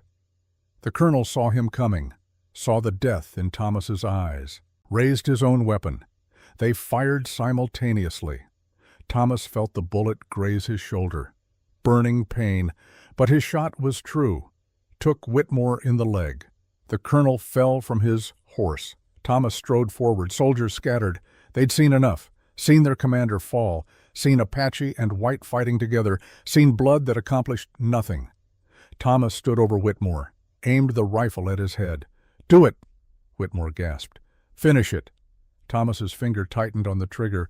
Would be so easy. One shot. End this forever. But he heard Lucy's voice. "Papa, the bad dreams can't hurt you. I'm here." He lowered the rifle. "No, enough blood, enough dying."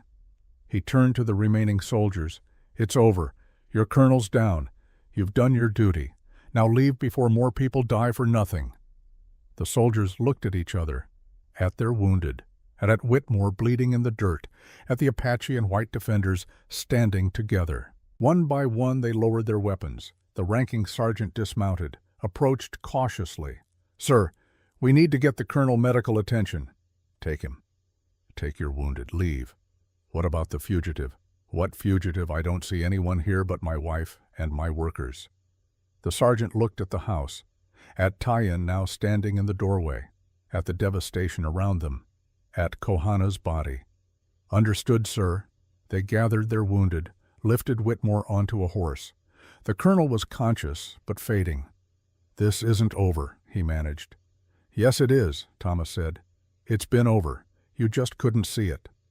The cavalry rode away, left behind the dead, the broken, the survivors who'd have to figure out how to live with what they'd done. Thomas went to Kohana, lifted the war leader's body, carried him inside, laid him on the table where they'd shared meals, where they'd made plans, where Tyen now stood weeping. She touched Kohana's face. "Fool, brave, stupid fool." Imala entered, saw her husband, made a sound that wasn't quite human, grief beyond words. She threw herself on his body, wept. The warriors stood silent, honoring their leader with presence and respect. Thomas felt Tyen's hand find his. "Hold tight." "He died for you," she whispered. "I know. That's a debt we can never repay. No, we can only honor it, live the life he bought us." Outside, Miguel was being carried in, Sean limping under his own power, the vaqueros tending their wounded. Juan was dying. Everyone knew it, but they made him comfortable, held his hand, spoke softly in Spanish about his home, his family, the good man he'd been. He died at sunset, the second loss of the day, but not the last. 2 more warriors had fallen, young men Thomas hadn't learned the names of. They'd fought for Tyen, for family, for the idea that people could stand together across the lines that usually divided them. They burned Kohana that night. Apache tradition. Imala sang songs Thomas didn't understand but felt in his bones, grief that transcended language. Tyen stood beside him. He was the best of us, fierce, loyal, would die for his people. He did die for his people. We're his people now. She looked at him. "Are we? We fought together, bled together. That makes us something." Thomas squeezed her hand. "Maybe not quite family, but something close." The fires burned through the night, sent smoke and souls skyward. In the darkness, Thomas and Tyen sat on the porch, exhausted, wounded, alive. "What happens now?" she asked. "I don't know. Whitmore's wounded but not dead. He'll report back. There'll be consequences. For you or for me? Both. Maybe neither." He touched his shoulder where the bullet had grazed. "But we're alive. That's something." Is it enough? Thomas thought about Lucy, about Kohana, about all the people who'd died so they could sit here, who'd believed their lives were worth protecting. It has to be. Tyen leaned her head on his shoulder. First time she'd done that. First time she'd let herself be vulnerable. "I'm tired, Thomas, so tired of fighting, of running, of watching people die." "I know. When does it end?" "Maybe it doesn't. Maybe we just find moments between the fighting, moments like this." She was quiet. Then, "Thank you for not taking Whitmore's deal, for choosing me over everything else." "I'd choose you again, every time, even knowing what it cost, even then." They sat in silence, 2 people who'd started as strangers, who'd been forced together by circumstance, who'd become something neither could name but both needed.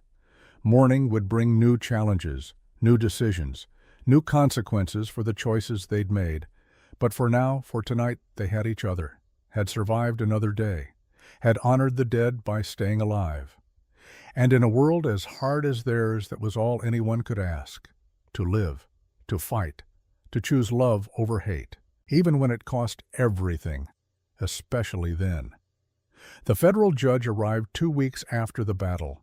Thomas had expected soldiers, expected arrest, expected the full weight of government authority coming down on his head.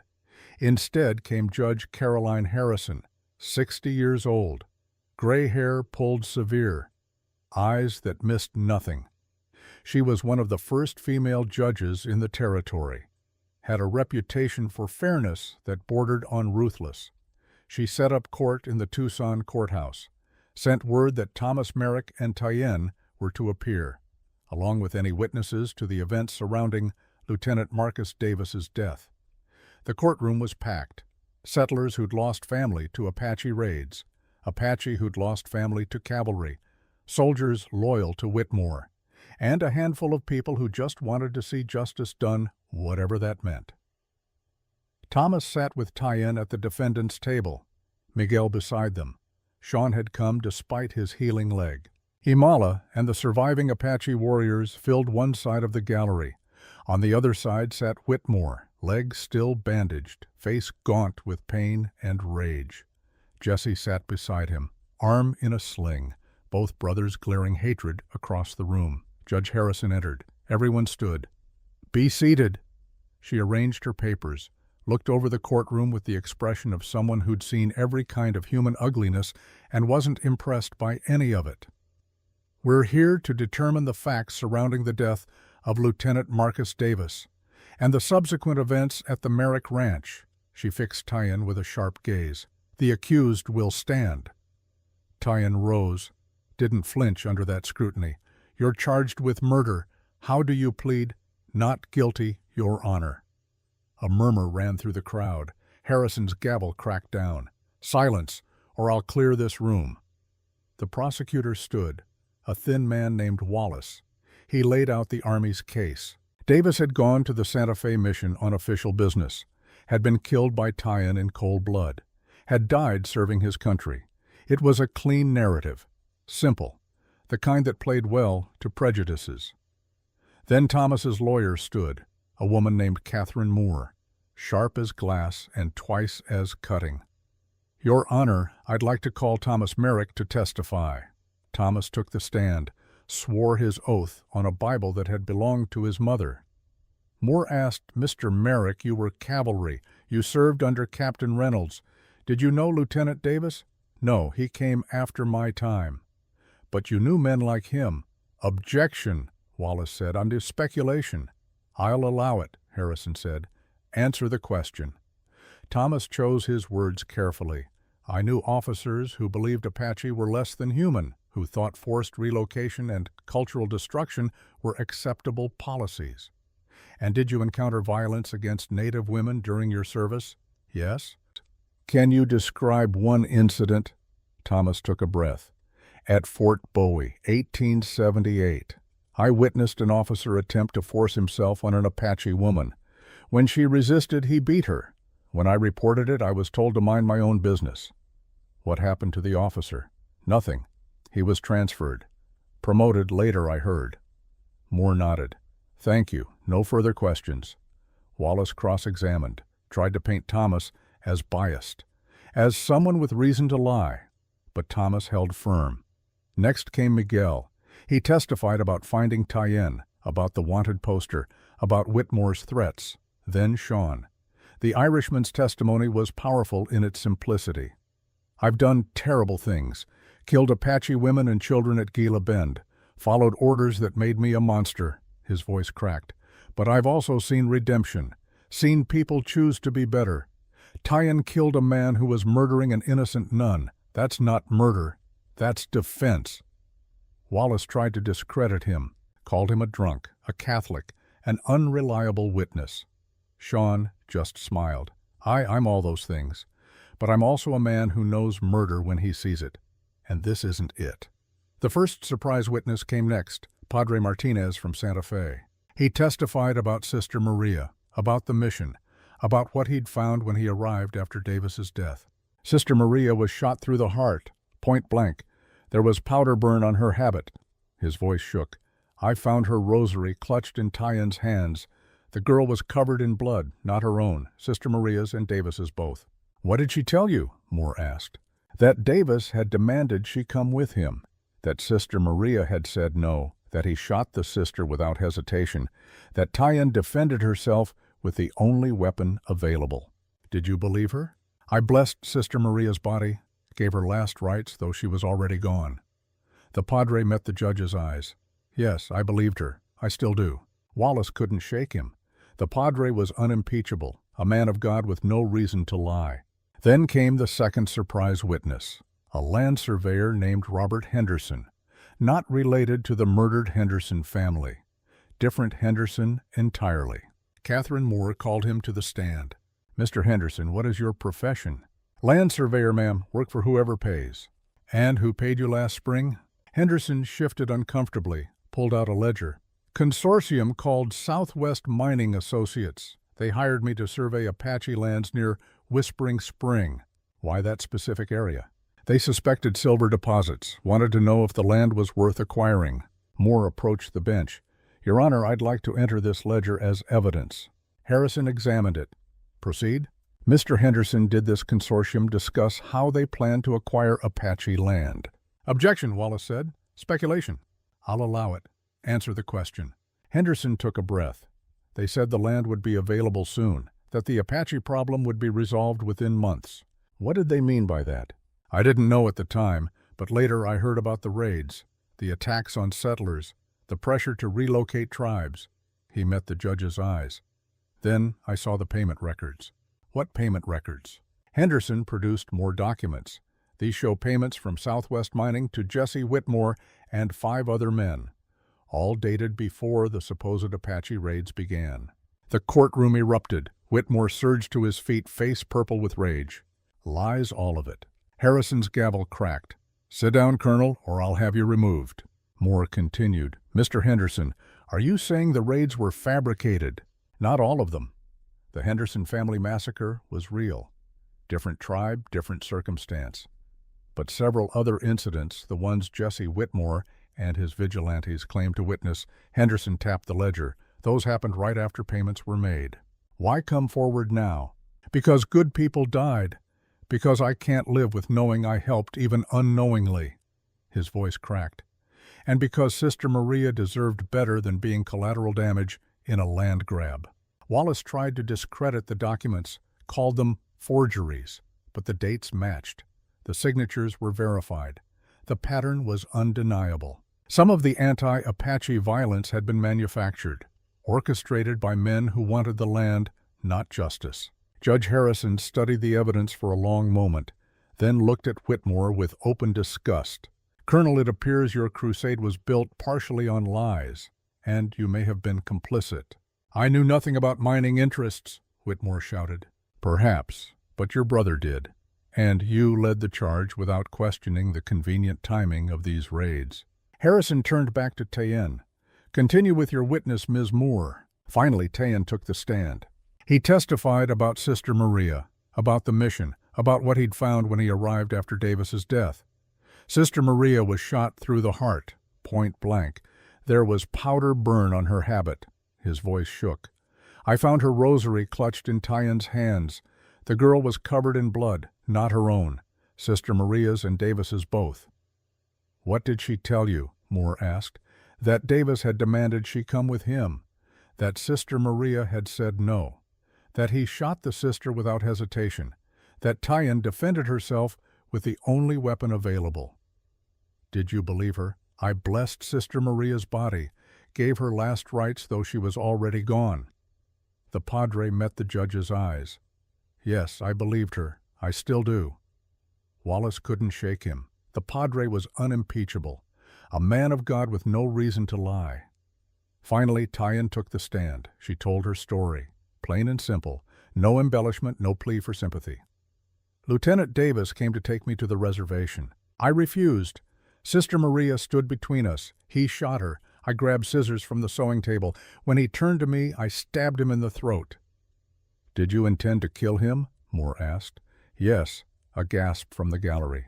Why, because he'd just murdered someone I loved, because he was reaching for me, because I knew what men like him did to Apache women. Tyen's voice was steady. I chose to live, and if that makes me a murderer, then I'm a murderer. Wallace leapt up. Your Honor, she just confessed. She confessed to self-defense, Moore countered. There's a difference. Harrison called a recess. They waited 2 hours while she reviewed testimony, considered evidence, made her decision. When court reconvened, her face revealed nothing. I've heard the testimony, reviewed the evidence. The facts are these: Lieutenant Marcus Davis shot and killed Sister Maria Garcia without provocation. Tyen, in fear for her life and in reaction to witnessing murder, defended herself with lethal force. Harrison looked at Tyen. Under territorial law that constitutes justified homicide, not murder, the charges are dismissed. The courtroom erupted. Whitmore surged to his feet. This is outrageous. She killed a United States officer, an officer who committed murder himself, Harrison snapped. Sit down, Colonel, or I'll hold you in contempt. Whitmore didn't sit. That woman is Apache, a savage. She doesn't deserve the protection of our courts. Harrison's eyes went cold. Everyone deserves the protection of the courts. That's what makes us civilized. Not the color of our skin or the language we speak, but our commitment to justice. She pointed her gavel at him. You're done here, Colonel. Bailiff, escort him out. As soldiers led Whitmore away, he screamed threats, promises of revenge, but his power was broken. Everyone could see it. Harrison turned back to Tyen. You're free to go, and may I say you showed remarkable courage both in defending yourself and in facing this court. Thank you, Your Honor. They walked out together. Thomas, Tyen, Miguel shone the Apache warriors into sunlight that felt like absolution. But the victory was incomplete. The consequences still waited. The bank foreclosed a month later. Thomas had known it was coming. The battle had damaged the ranch beyond his ability to repair. Too much debt. Too little income. The water rights from Whispering Spring couldn't save what was already lost. He watched men load his possessions onto wagons, everything his father had built, everything Lucy had known as home, going to auction, to strangers who'd never know what these walls had held. Tyen found him in the empty house. I'm sorry. Don't be, was my choice. I'd make it again. What will you do now? I don't know. Find work somewhere. Start over. She took his hand. Dasan sent a message. He offers you a place with the tribe. Thomas looked at her. Me, a white man living with Apache. You married into the family, bled for the family. That makes you family. She smiled, small and sad. Besides, Kohana died saving you. His sacrifice demands honor. The best way to honor him is to accept what he bought with his life. I can't just take charity. Then don't. Dasan needs someone who understands both worlds, someone who can negotiate with white settlers, broker trade agreements, build bridges. A partnership, if you want to call it that. Thomas thought about it, about starting fresh, about living among the people he'd once fought against, about whether redemption was even possible. What about you? He asked. What do you want? Tyen looked around the empty house, at the space where Lucy's room had been, where they'd shared meals, where they'd become something more than strangers bound by necessity. I want to stop running, stop hiding, stop being only what others make me.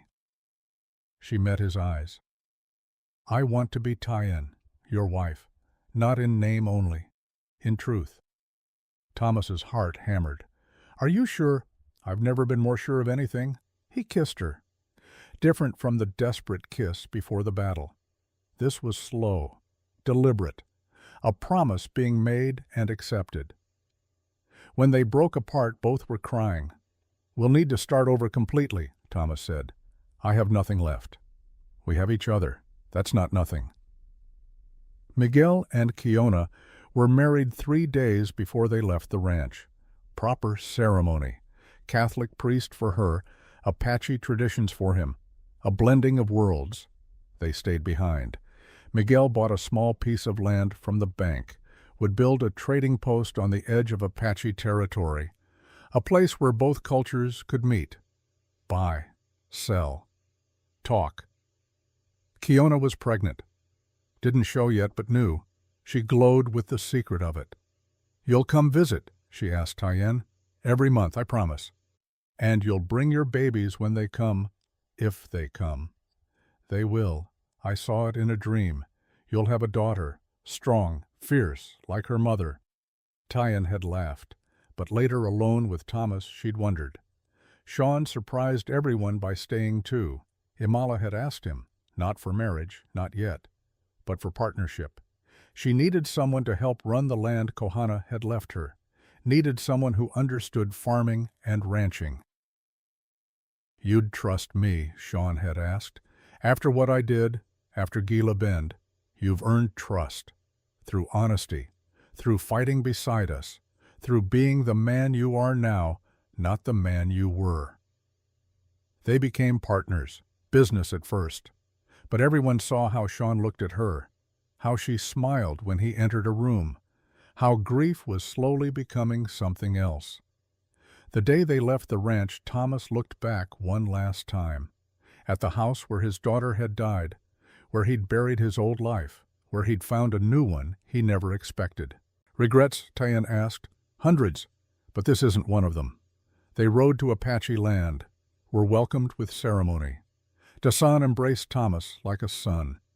"You saved my daughter, gave up everything to protect her. That's the kind of man we need." Thomas built a small cabin near Whispering Spring, the same spring that had started everything, the water that had bound him to this path. He taught Apache children to read and write, English and Spanish both, gave them tools to navigate the white world without losing their identity. Tyen taught white settlers about Apache culture, about the land, about how to live in harmony instead of conquest. It was slow work, hard work. Many people on both sides resisted, but gradually bridges formed, understanding grew. 6 months after the trial, Tyen told him. They were sitting by the spring, evening light turning the water gold. She took his hand, placed it on her belly. "I'm with child." Thomas froze, joy and terror in equal measure. "Are you sure?" "Yes." "I don't know if I can. If Lucy—" "This child is not Lucy. But you can love both." She squeezed his hand. "You can honor Lucy by being a good father to this one, by not letting fear steal joy." He thought about that, about the wooden horse he still carried, about Lucy's last words, about all the ghosts he'd collected. "What if I fail again?" "Then you fail, but you'll fail trying. That's all anyone can do." They decided to name the baby Kohana if it was a boy, Elena if it was a girl. It was a girl, born in spring when the desert bloomed, dark hair, dark eyes, lungs that announced her presence to the entire valley. Thomas held her with shaking hands, this tiny person who depended on him, who trusted him to keep her safe. "Hello, Elena." She gripped his finger, strong for something so small. Tyen watched from the bed, exhausted but smiling. "What do you think?" "I think I'm terrified." "Good. Means you care." Miguel and Kiona came to visit, brought their son, a fat baby named Diego who laughed at everything. Sean and Imala came too. They'd married quietly. A small ceremony, both still grieving Kohana, but learning to live again. Dasan came, held his granddaughter with tears in his eyes. "She has your mother's spirit, strong, unbreakable." They all gathered by the spring, Apache and white, Mexican and Irish, people who shouldn't fit together but somehow did. Miguel raised his cup. "To family, however it finds us." "To family," they echoed. Thomas looked around at the faces, at the children who represented the future, at the adults who'd fought to make that future possible. He thought about Gila Bend, about the people he'd failed, about the ghosts that still followed. But he also thought about the people he'd saved, about Tyen alive and free, about Elena sleeping in her mother's arms, about the community they'd built from grief and necessity and unexpected love. "What are you thinking?" Tyan asked. That maybe redemption isn't about erasing the past. Maybe it's about choosing better in the present. And have you chosen better? He looked at his daughter, at his wife, at the life they'd built from ashes. I'm trying. That's all anyone can do. Years passed. Elena grew, learned to walk in two worlds, spoke Apache and English, understood both cultures, became the bridge her parents had hoped for. Thomas taught her to carve, made her wooden horses like the one he'd made for Lucy. She loved them, lined them up on her windowsill. "Tell me about my sister," she'd ask, not jealous, just curious. And Thomas would tell her about Lucy's laugh, her dreams, her kindness. Elena listened with serious eyes, then hugged him fierce. "I wish I could have known her." "She would have loved you." The ranch land where they'd fought eventually became a memorial. Miguel maintained it, planted trees for those who died. Kohana, Juan, the warriors and soldiers whose names were slowly being remembered. People came to visit, to remember, to try to understand. Thomas brought Elena there when she was old enough, showed her the house where he'd lost everything and found everything. "This is where your mother and I met. Did you love her right away?" "No, we were strangers, afraid, angry at the world." "When did you love her?" Thomas thought about it, about the gradual thaw, the moments of understanding, the choice to see each other as human. "When she showed me that being broken doesn't mean being worthless, that we can build something good from the pieces." Elena absorbed this.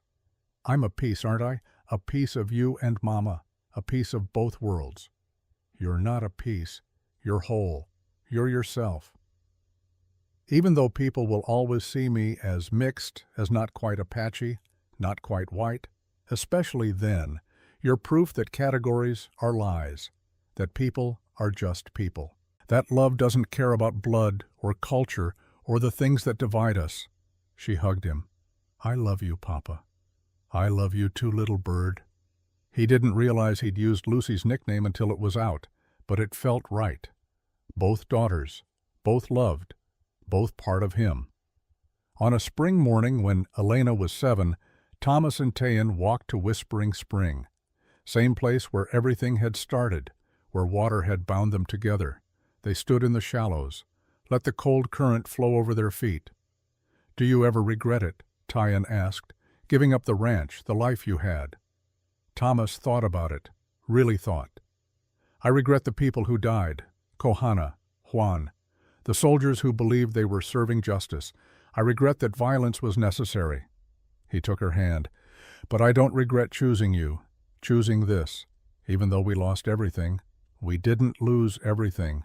We lost the ranch, lost the old life. But we gained each other, gained Elena, gained a community that's trying to be better." She leaned against him. "I forgive you, for Gila Bend, for the war, for all of it." He'd waited years to hear those words, had stopped believing they'd ever come. "I thought you couldn't, thought the dead couldn't forgive.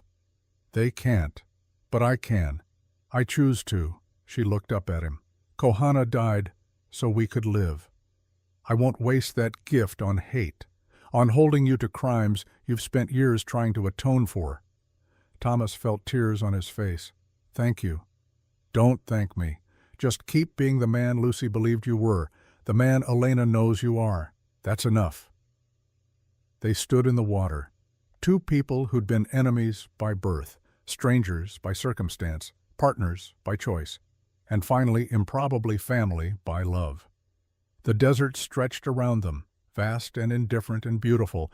It didn't care about their struggles, their choices, their small human dramas, but they cared. And in caring had created something the desert couldn't erode. Hope.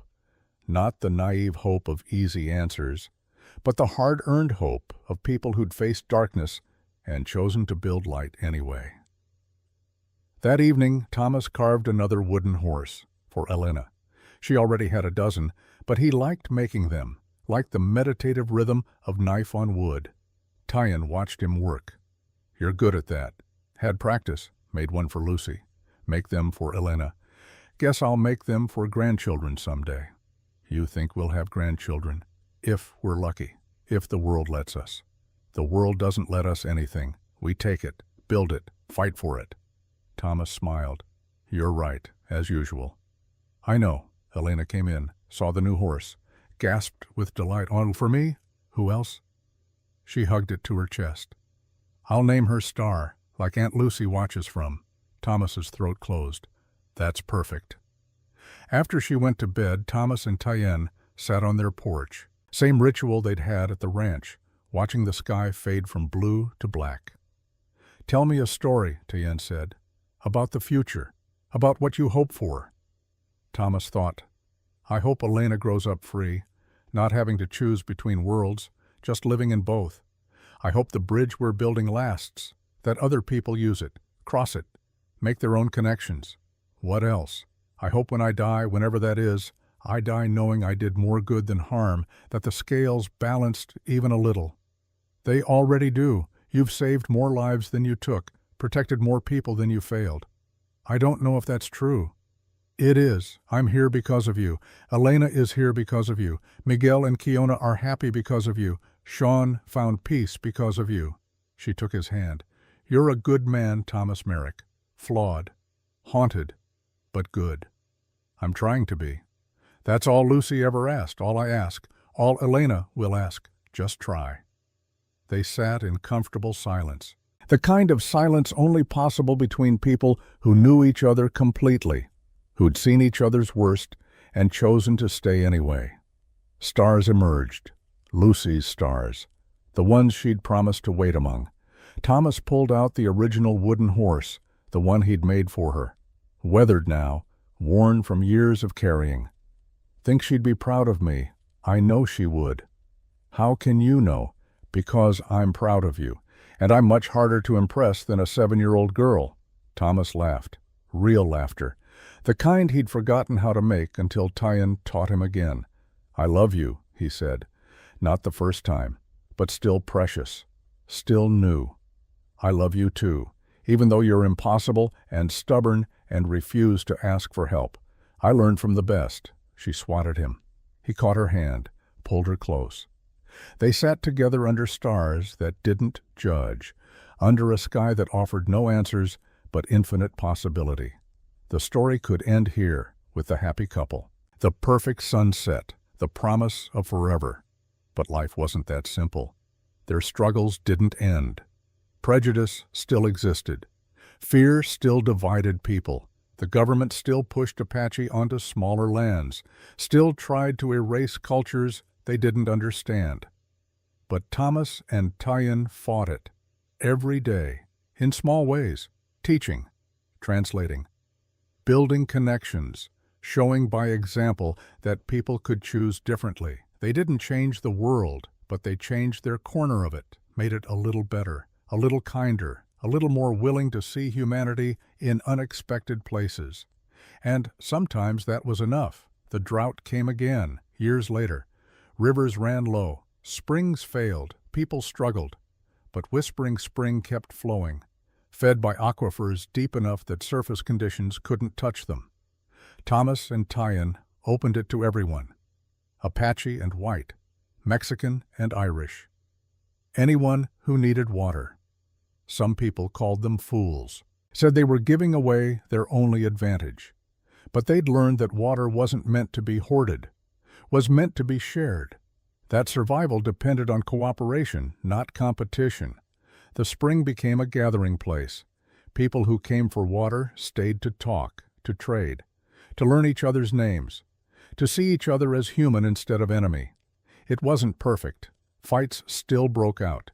Prejudices still surfaced, but more often than not, people chose understanding over violence, chose to remember the water they shared instead of the differences that divided them. And in that remembering, something new took root. A community built not on blood or culture, but on choice, on the radical idea that people could belong to each other by deciding to belong.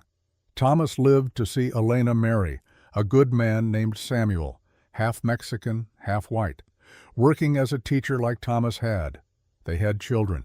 Thomas's grandchildren, 4 of them, each a unique blend of cultures and possibilities.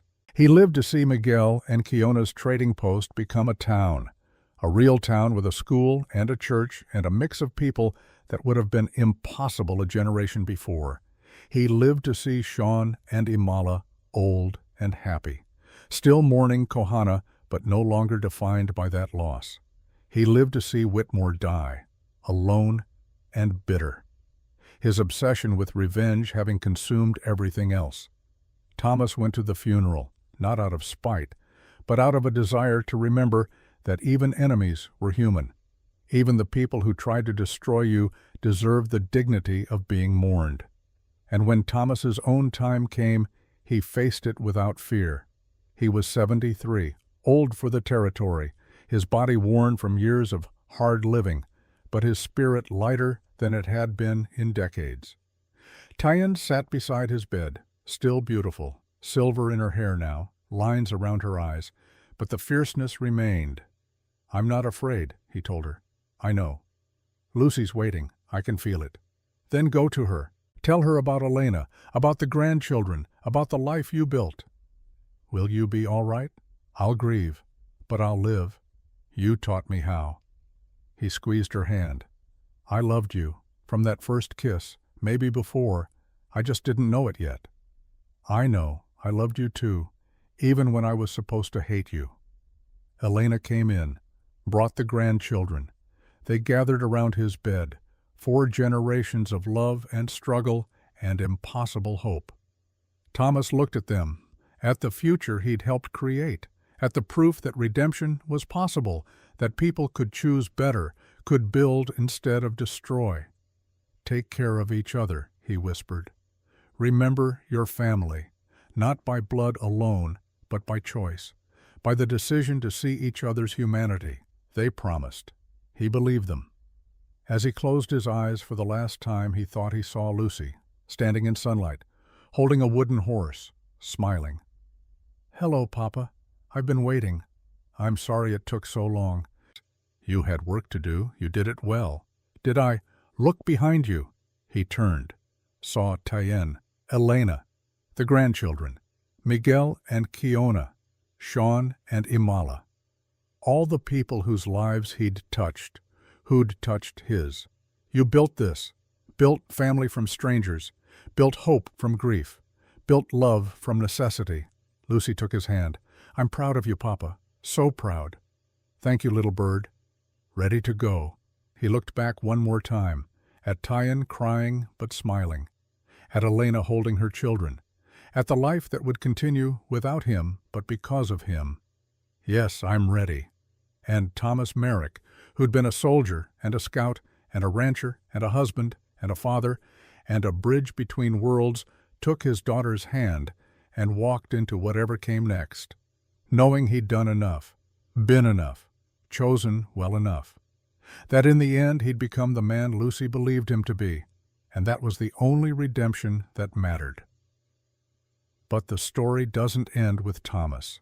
Tyen lived another 12 years. She became the bridge she'd always been meant to be, teaching, translating, showing by example that 2 worlds could exist in one person without contradiction. She watched Elena become a mother, held her great-grandchildren, told them stories of their grandfather, of Sister Maria, of Kohana, of all the people who died so they could live free. When her time came, she was 85, surrounded by family, Apache and white, Mexican and Irish, the community she'd helped build. Elena held her hand. "Are you afraid, Mama?" "No, your father's waiting. I can feel him." "Tell him we're okay. Tell him the bridge still stands." "I will." As Tyen closed her eyes for the last time she saw them, Thomas, Lucy, Sister Maria, Kohana, all the ghosts she'd carried no longer ghosts but whole and smiling. "You did well," Thomas said, taking her hand. "We did well," she corrected. "Together." And Tyen, who'd been a killer and a survivor and a wife and a mother and a bridge between worlds, walked into peace knowing her work was complete. The spring still flows. Elena's children protect it, share it. Honor the covenant forged in blood and water and forgiveness.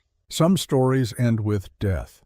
This one ends with life continuing, with children who carry both worlds in their blood and see no contradiction, with a community that chooses connection over division. The dust has settled, but the covenant remains. The end.